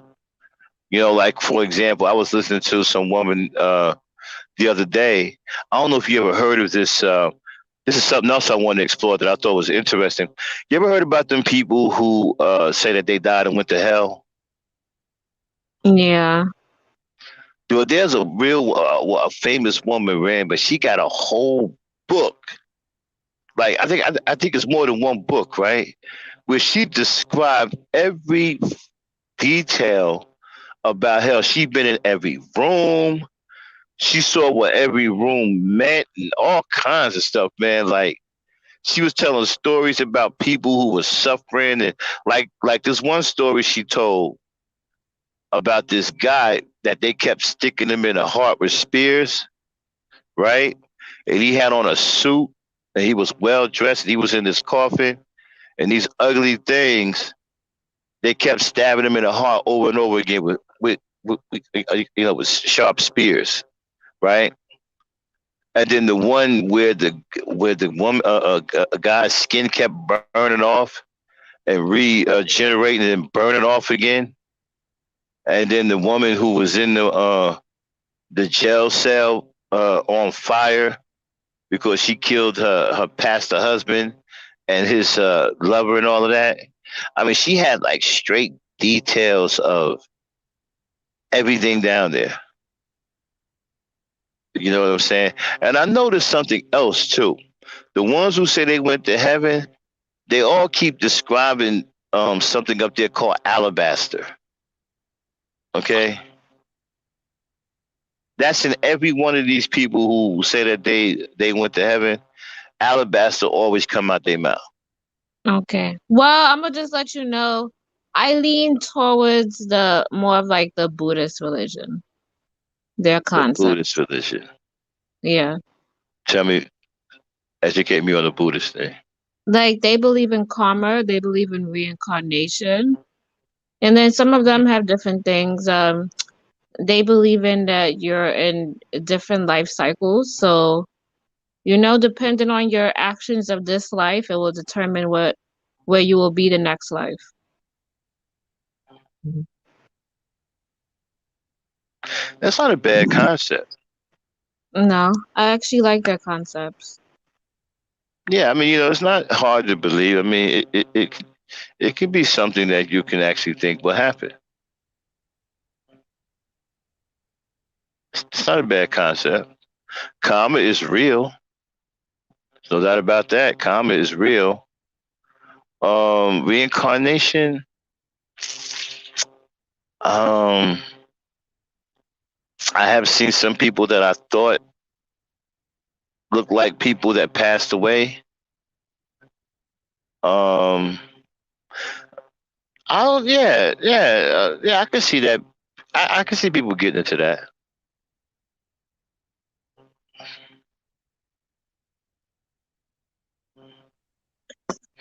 I don't know, but you know what though? I don't know if I believe in the.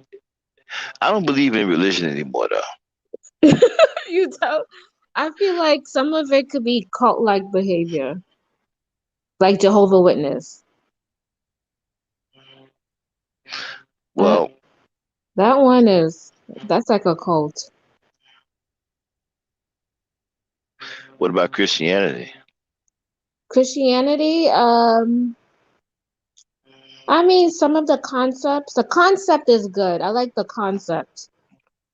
But the stories, I think the stories have hidden meanings, you know? You ever wondered about the Bible?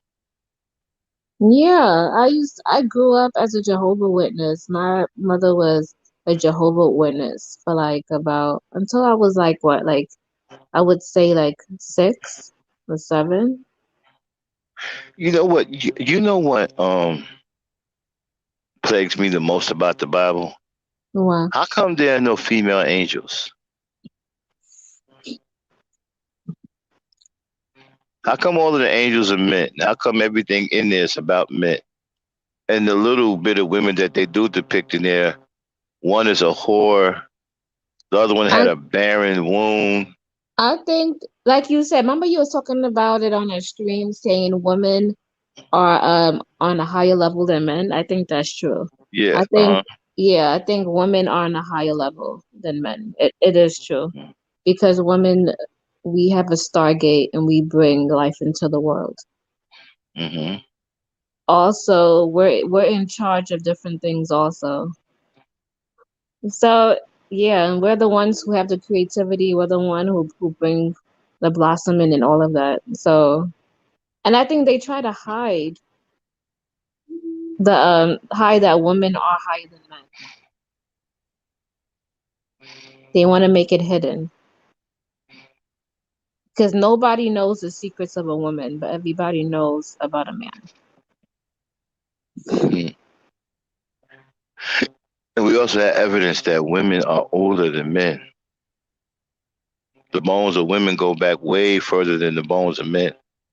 Mm, Hmm. So women have been on this planet way longer than men have. mm-hmm, In some cases, it's 70,000 years. They've been on the earth for 70,000 years before men. Some are mm, even older than that, over 100,000 years. Depending on what the bones you find. Like you notice when they found the remains of the bones of people from great civilizations, stuff like that, they rarely found the male. In some cases, they didn't find male bones at all. They just didn't want to say anything. All they found was female bones. Like when they discovered Lucy, there were no male bones around her anywhere.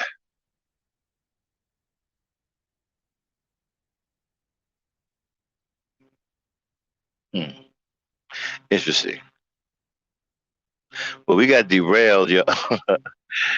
Charlene took me into another dimension. I should just get back And on the subject. We was talking it's about how Eve. but it's interesting conversation though. It is. And I definitely want to have that, because that's a very, that's a whole lot of stuff. We got a lot of we can get a lot out of that, you know. That's It is. interesting. It's a whole lot. Mhm. All right, let me switch gears, y'all, and get back to the topic. Um, I forgot what my topic was. Your topic was about these derelicts, these men who want to promote religion and what is it that the conscious community, and they talk about the ancient times of Egypt and how they build the pyramids and Kemet and all this dumb shit, right? That they not living today just because that happened back in the day. And so let's say we did do that, we did all of that shit, right? What are you doing now? What are Hey, you doing Kemet, now? Your right? Hey, Kemet. ancestors got you here. Your ancestors made these sacrifices. What are you doing now with the opportunities that you have?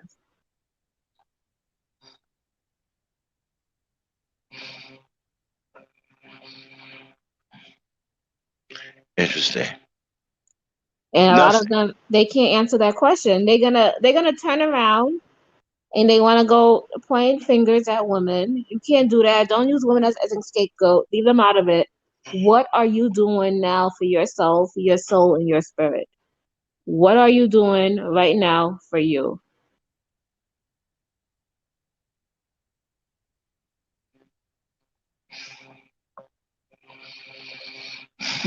You just wait and listen to hear what they got to say. I would love to ask a man who come up on the panel that question. And if he's not doing anything, you should not be talking about women, period.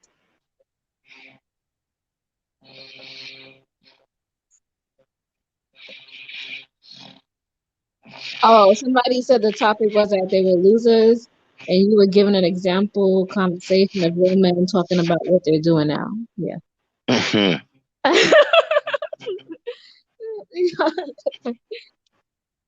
I want to know what their mainstream message is going to be. They keep talking about this mainstream message from the manosphere when they go mainstream. What kind of message are they talking about? I don't know.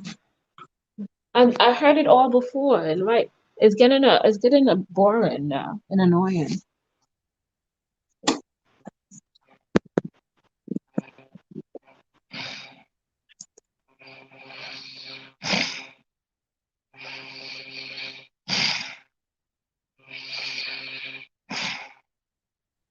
You good, Black Knight? Yes. Oh, okay. I'm just sitting up here thinking about something. I'm trying to, okay, I'm trying to put a couple of things together, right? Like, okay, you want black women to do all of these things. You're saying that black women won't listen to you, they disrespect you, they are belligerent, they are out of control, but you don't have anything that can change that. So why talk about it? They don't have anything to change it. The manosphere aren't filled with men that manly enough to, approach women in that manner and say, hey, you ain't got to do it that way. This is the way you do it. I understand why you're mad, but yeah,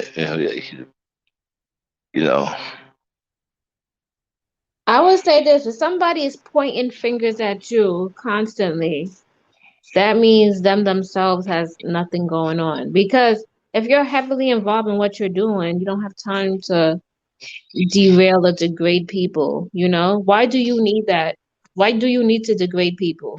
It's to make yourself feel good. That's the only reason why you're doing it, because you feel like I'm telling them, yeah, I'm better. That's the only reason why. interesting. So do you think, hold on one second. Gauge the chat for me, Shirley. What they saying in the chat? So they were saying religion is the major reason the black community is full of narcissists, misogynistic and narcissists. And Mika was saying, we know this, but I was talking about dating out and how we are the gene pool is gonna be get it is gonna grow our gene pool is gonna shrink because we keep dating out, and Shirley, 10 to 20 years or 100 years from now, your do me one grandkids quick will be favor. white. Yeah. Hold it down for about 5 minutes. I'll be right back. I got to do something real quick. I'll be right back. All right, go do your thing.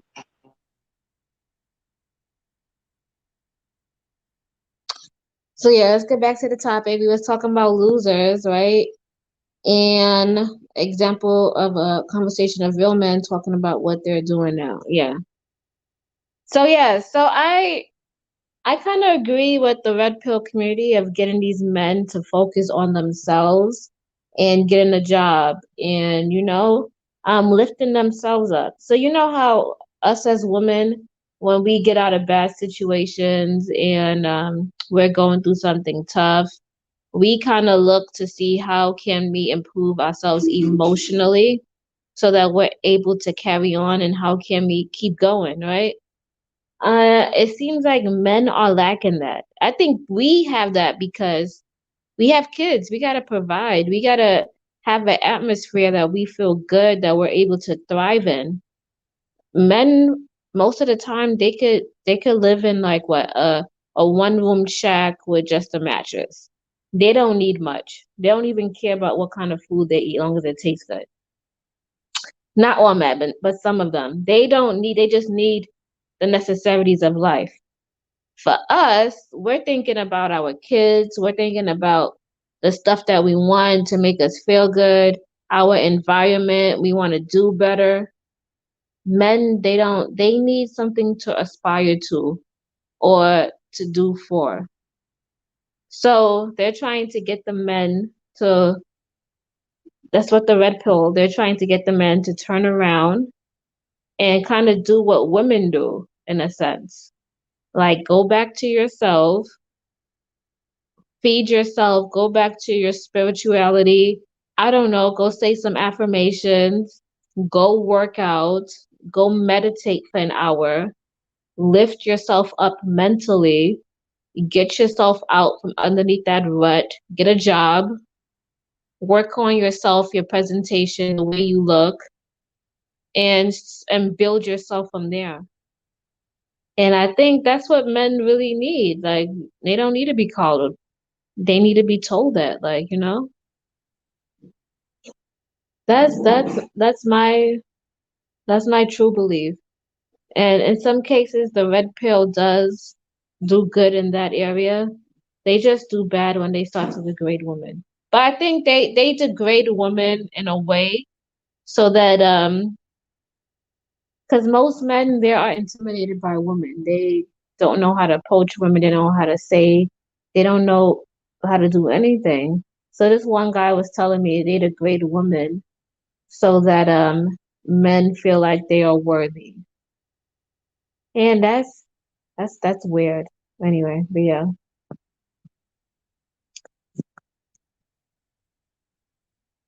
Um, so you said men have kids too. Max is right. Most of them are mentally damaged. They could aspire to leaving a legacy for their sons, but nothing is happening collectively. They need to get therapy. Yes, I agree they do because they're the ones who need to be manipulated. The fuck? We should be manipulating them. The tables need to turn where they need to be manipulated so they could do better. The manipulation is ready. They done did too much on us. We know the game.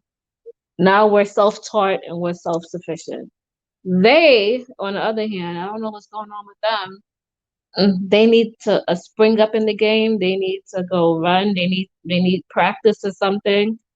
But they need therapy, like you said. They need to go within themselves, go back to their childhood traumas and ask themselves, why do I feel this way about women? What is it that makes me feel this way? Why do I feel like I need to dominate? Why do I call these women these names? Why are my strong feelings towards women? They need to turn around and ask themselves these questions. And when they ask themselves these questions, they'll probably say, okay, I feel this way about women because I've been hurt. I've been hurt by this woman when I was dating her, right? Some of them will say that I was in a relationship and she said something mean to me. I was doing this and she said something mean to me, or I gave her money and then she stopped talking to me, or I did this, and it's always some kind of trauma, something happened, Lord knows.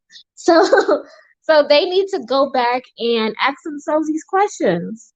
And I really want men to do that. Turn around and ask yourself these questions and dig deep to why you feel this resentment towards women.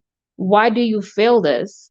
Dig deep and write down why you feel this way and ask yourself, where did that come from? When when did I first started feeling this feeling towards women? When did these thoughts first come about? And you go back to that starting spot, right, where that happened, and you talk yourself through about what happened in that situation. And most times you need to forgive yourself. You need to understand the situation so you can carry forward, so you understand, so you don't carry that resentment in your heart. Are you back? Yeah. So I was saying, yeah, so you don't carry that resentment in your heart. You turn around, you look at it, and you walk yourself through the situation. Maybe I said this to her. Maybe she was feeling bad that day. Maybe she had her own personal feelings, and I should not, take that and as resentment. I should understand that, she's her own person. She has these feelings, or maybe she had an alternative motive, and I was not listening to my intuition, and I should Now, have what do you? listened. Huh? Okay, so what you talking about now? What happened? I was talking about these men and on how they could work through their problems towards women. And I was like, I was telling the men that they need to ask themselves, they need to challenge themselves by asking themselves these questions. Where did this hate come from women? Why do I feel this way about women? What Hmm. is it about women that, stirs something up inside of me? And write down why they feel this way. Oh, When that's did, easy. yeah, when did that feeling first come up, right? And then go back and revisit that event and write down what happened. And Hmm. after you write down about what happened in the event, like turn around and look at it from all sides in that Okay. All situation. right. So you're speaking to the ones who may have some kind of psychological trauma. Okay. Yeah. Okay. Okay. Everybody has to go through this. Even me, if I'm like, if I have trauma too, that I turn around and I have to go dig deep and work on myself because I don't want to carry that around and think that everybody I'm meeting is just this vicious Um. person. Well, on the men's side, right, I can speak from a man's point of view. Most men just aren't taught anything.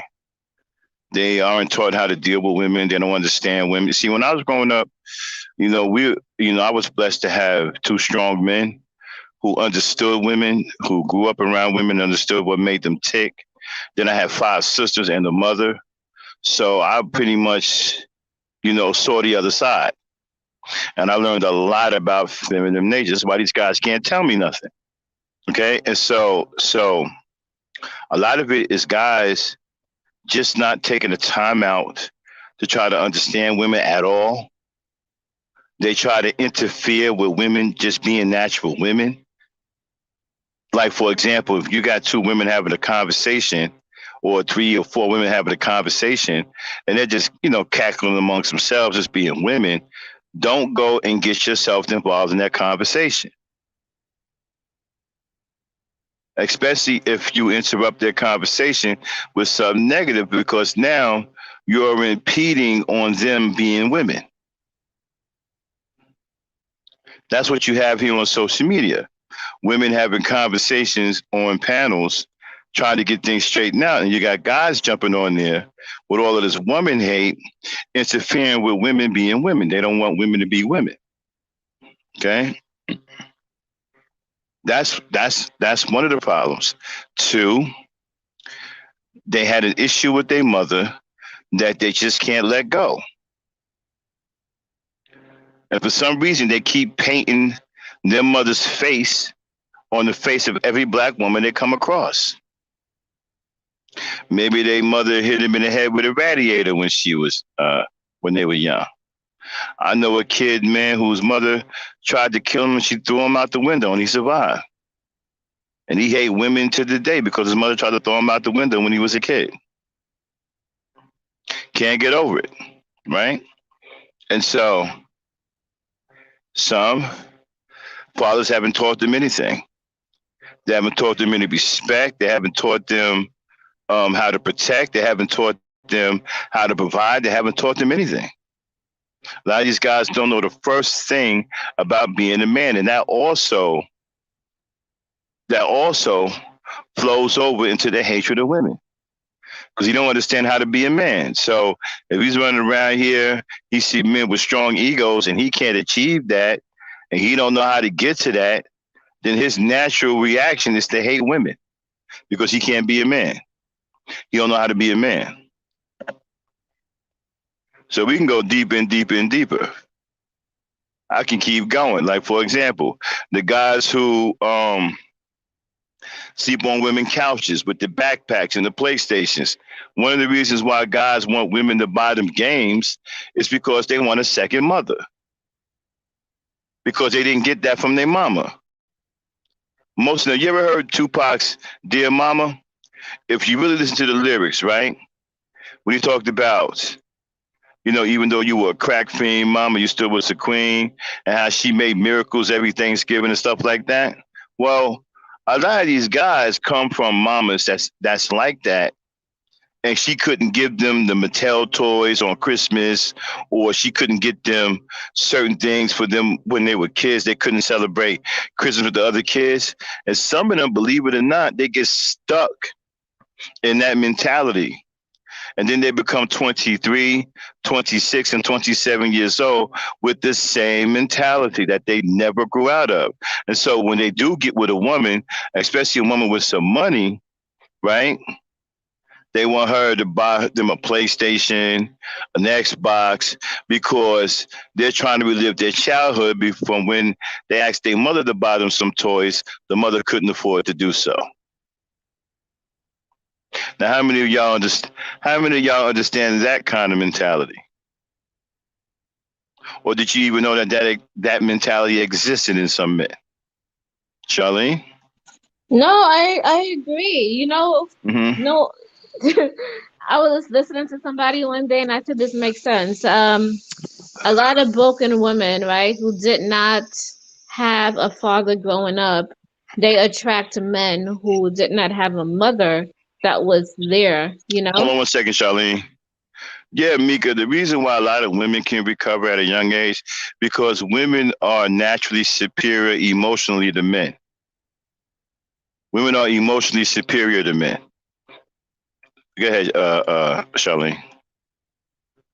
So what I was saying was that a lot of women who did not grow up with fathers, they attract men who did not have a mother growing up or a mother presence, or she was always busy, right? Mm-hmm. And then men who did not have a mother growing up, they attract women who did not have fathers. You ever seen Mm-hmm. that crazy dynamic? Yeah, I've seen it. I've seen it. For a long time, my wife, right? She wanted to.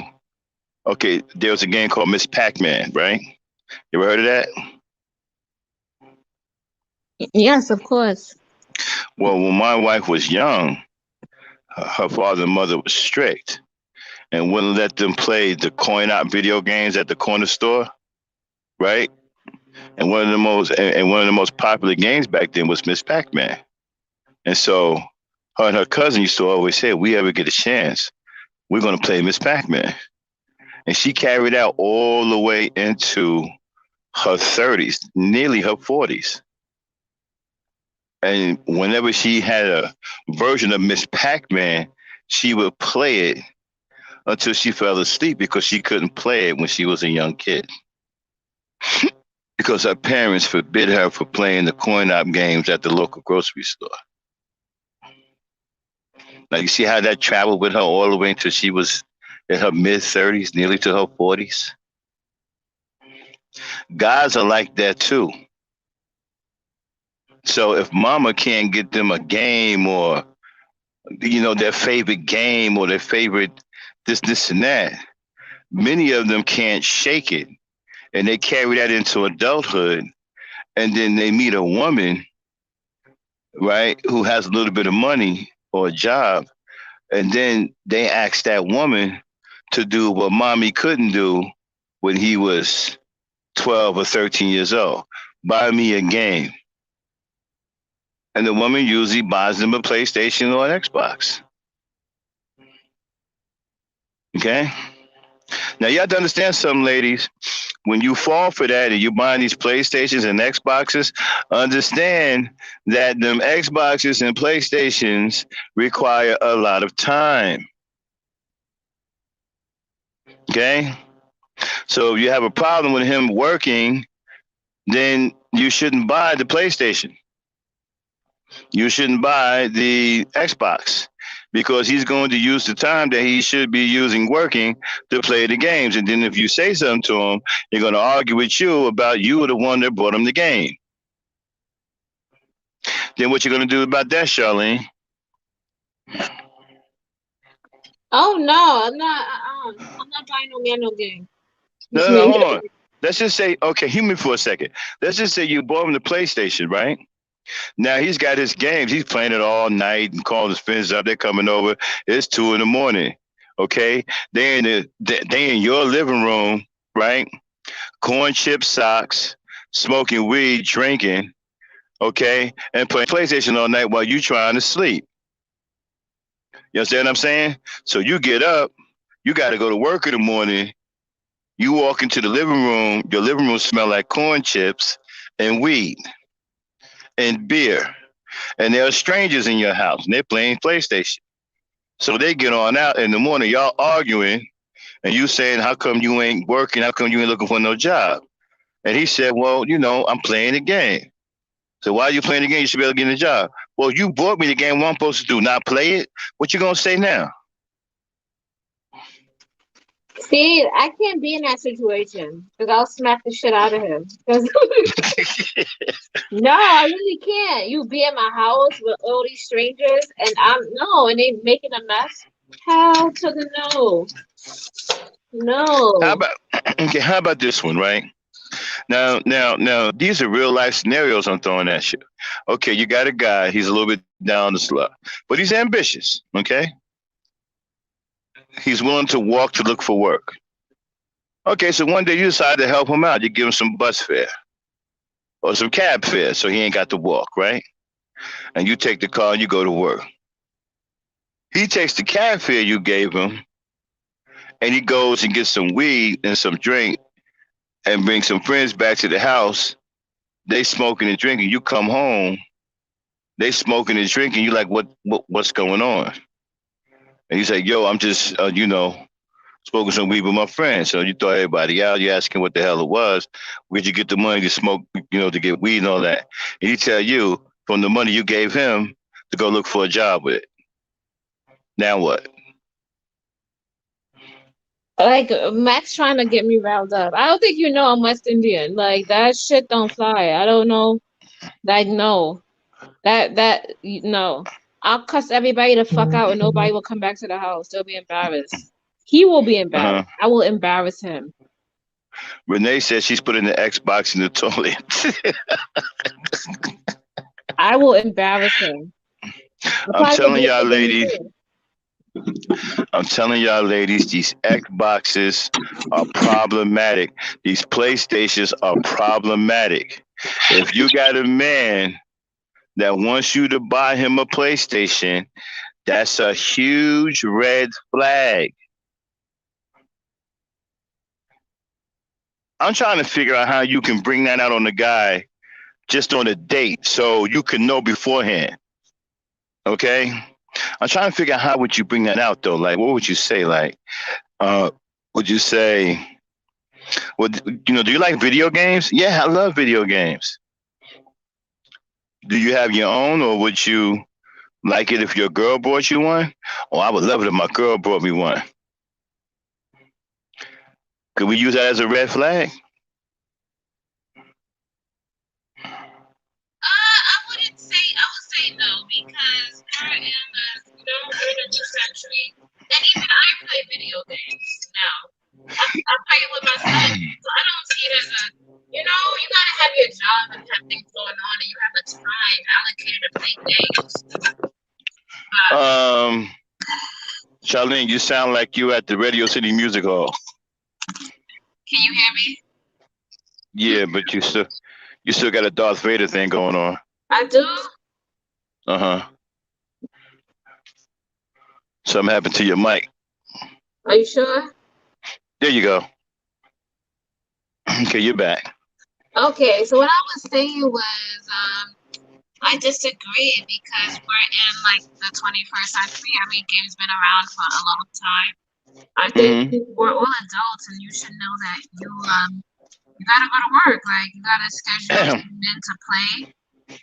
Because I play games, so I'm not gonna look at somebody as they play games. They're bad. Yeah, I do too. Me and Dane, we play a game called Hearthstone.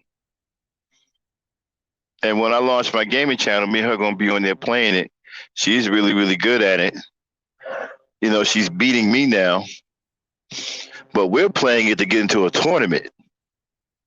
Right? Okay, so you're right. So you do have video games, but you do have these guys to where the immaturity level is just about the video games. They don't want to work. So what do you say to the women that's willing to accept these boys who are disguising themselves as grown men who don't really have any jobs and they ain't really have no interest in getting jobs? They just want to live off a woman so they can play their games all day. I mean, his idea of an achievement is to break a code in a game or get past a particular level in the game. That's all he's interested in as far as an achievement out of life.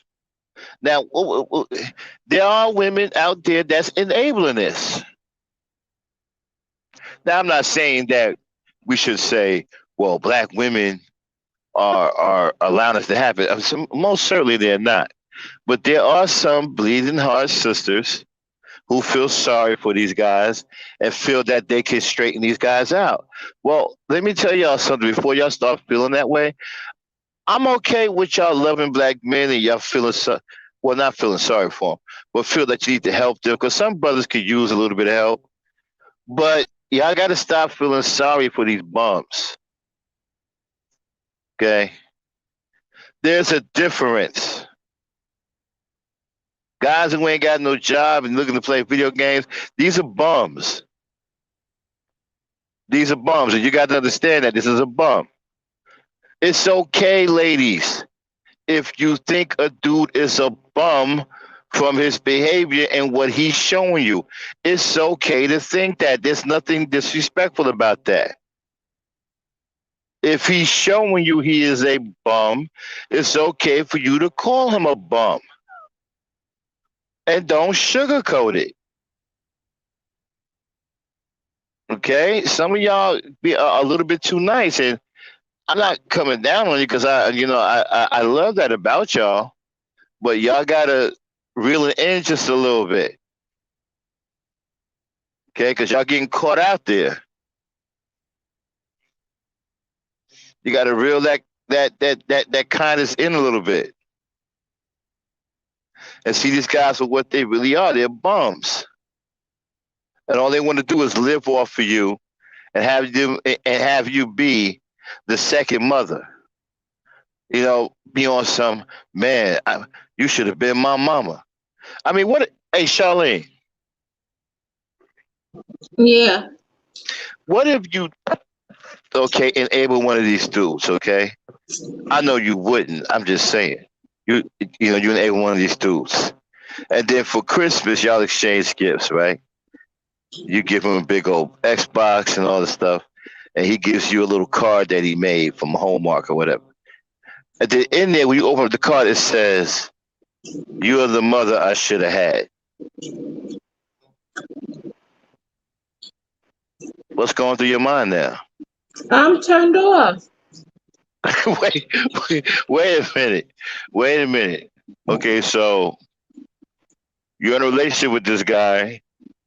You think that you can take him to the next level because he's had conversations that made sense.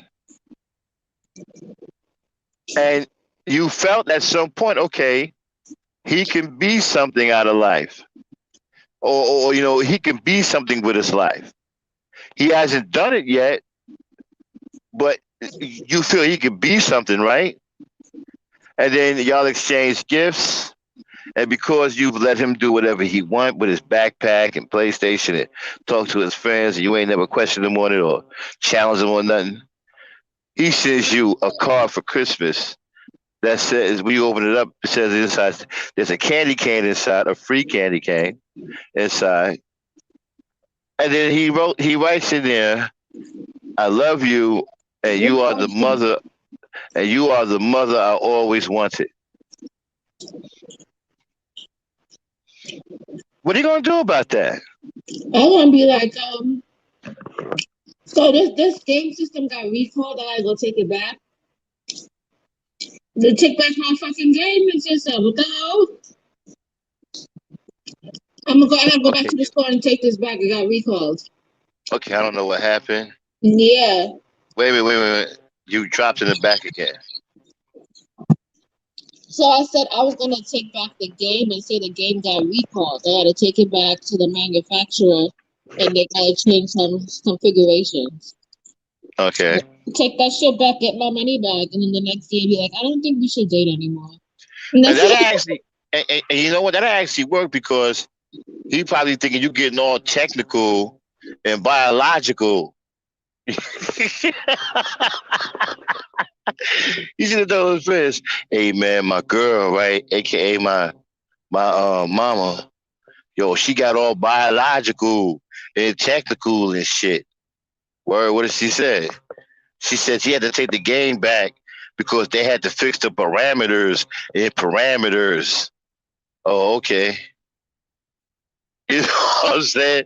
And so you know, tricked them into get the game back. You got your money back, and you come back. You say you don't think it's gonna work out. Now at that point, are you going to say to him, "It's not you, it's me"? No, I'm saying true. Wait a minute, wait a minute. Is that what you're supposed to say in a traditional No, breakup? just Well, saying it's not things. you, it's me. I'm telling people the Huh? fucking truth. I don't give a fuck.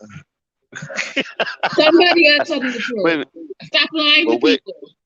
but wait a minute. What about the traditional breakup? No, you gotta stop Like, lying to people. I'm not like, doing that. hey, I'm not lying to people. I would say, I uh, know what I would say. I would say, I don't think you're not the right person for me. You're a mm-hmm, person, but not this the right one for me. mm-hmm. But but yeah, you gotta stop lying to people. You gotta tell the truth. Like, yo, you're jacked up. What kind of woman would want you? Why would you say some shit like that? Why would you give me something like that after I spend my hard-earned money? Okay, I don't. so I would tell him that. I don't think my investment is good right now. I think I could use my energy and do something else. all right, let's unpack that. Let's go back to the part where you said, let's go to the part where you said, hey, you're jacked up. What if he replies at that point, well, you knew I was jacked up. Now what? And then I would say, yeah, you're right. So now I'm course corrected. So now say, yeah, you're right. Now I'm making the course correct. My gut and my intuition told me don't do this. And I need not to do this because if we stay within the relationship any much longer, I might bash you upside your head. So Wow. Okay, now you got to be careful because the manosphere will say that you are violent and masculine. at that point, I wouldn't give two fucks about what he thinks of me because I don't want to be with him. Mm-hmm.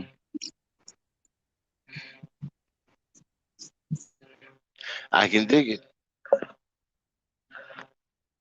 But you know, women, these are the kind of men that some of you end up with that we don't want to see you end up with. This is why we try to get some information out there, so you don't end up with these kinds of men or thinking that you can't find anyone better or thinking that you should uh, lower your standards, which I preach that against that. Women should never lower your standards. If anything, you should raise your standards.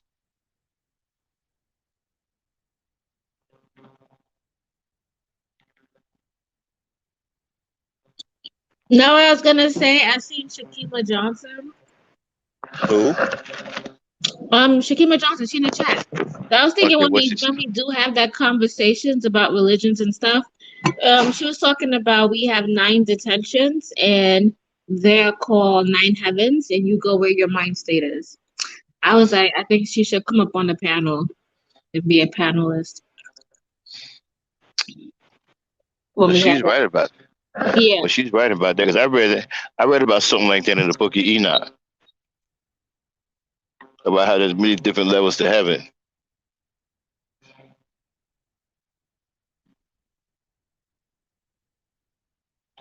There was on one level there's a bunch of giants. On one level there was people fighting, and there was a serious island. Hello. Okay, y'all. Hello. Can y'all hear me? Yeah. We can hear you. Let me see if Abby is still there. Abby.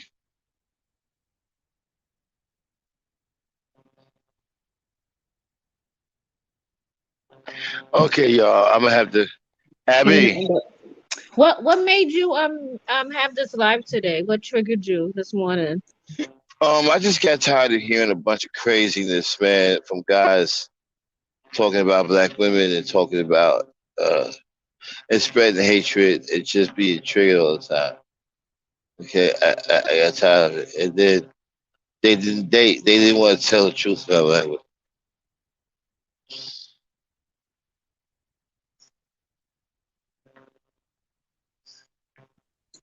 Oh, okay. Uh-huh. I was like, damn. Like, night sound like you heard somebody say something, or I he was on did. I a heard. channel. Yeah, I did. I hear several people say stuff that I didn't like, and I came on here with every intention to light them on fire. But I never got to the end part of my rant before me and you guys were conversation. But that's okay. I could probably do it some other time. You didn't get to a Uh, part of your rant. What do you mean? my rant. Wait, what did I say? I don't know, but you sound tired. You need to take a I nap. am. Yeah, I'm very sleepy, y'all. All I've been right, that's driving what you all day. sound like. I think we should cut it. Yeah, y'all. Sorry about that, y'all. I'm fading on y'all. We'll probably be back later on tonight when the dame shows up. Okay, you might do another little short one tonight, so look for that. We might be back on later on tonight. Want to thank Charlene for coming up. Everybody for showing up and showing out. We'll probably see y'all later on tonight or tomorrow. All right. Peace, power, and unity, y'all. Thanks, Charlene.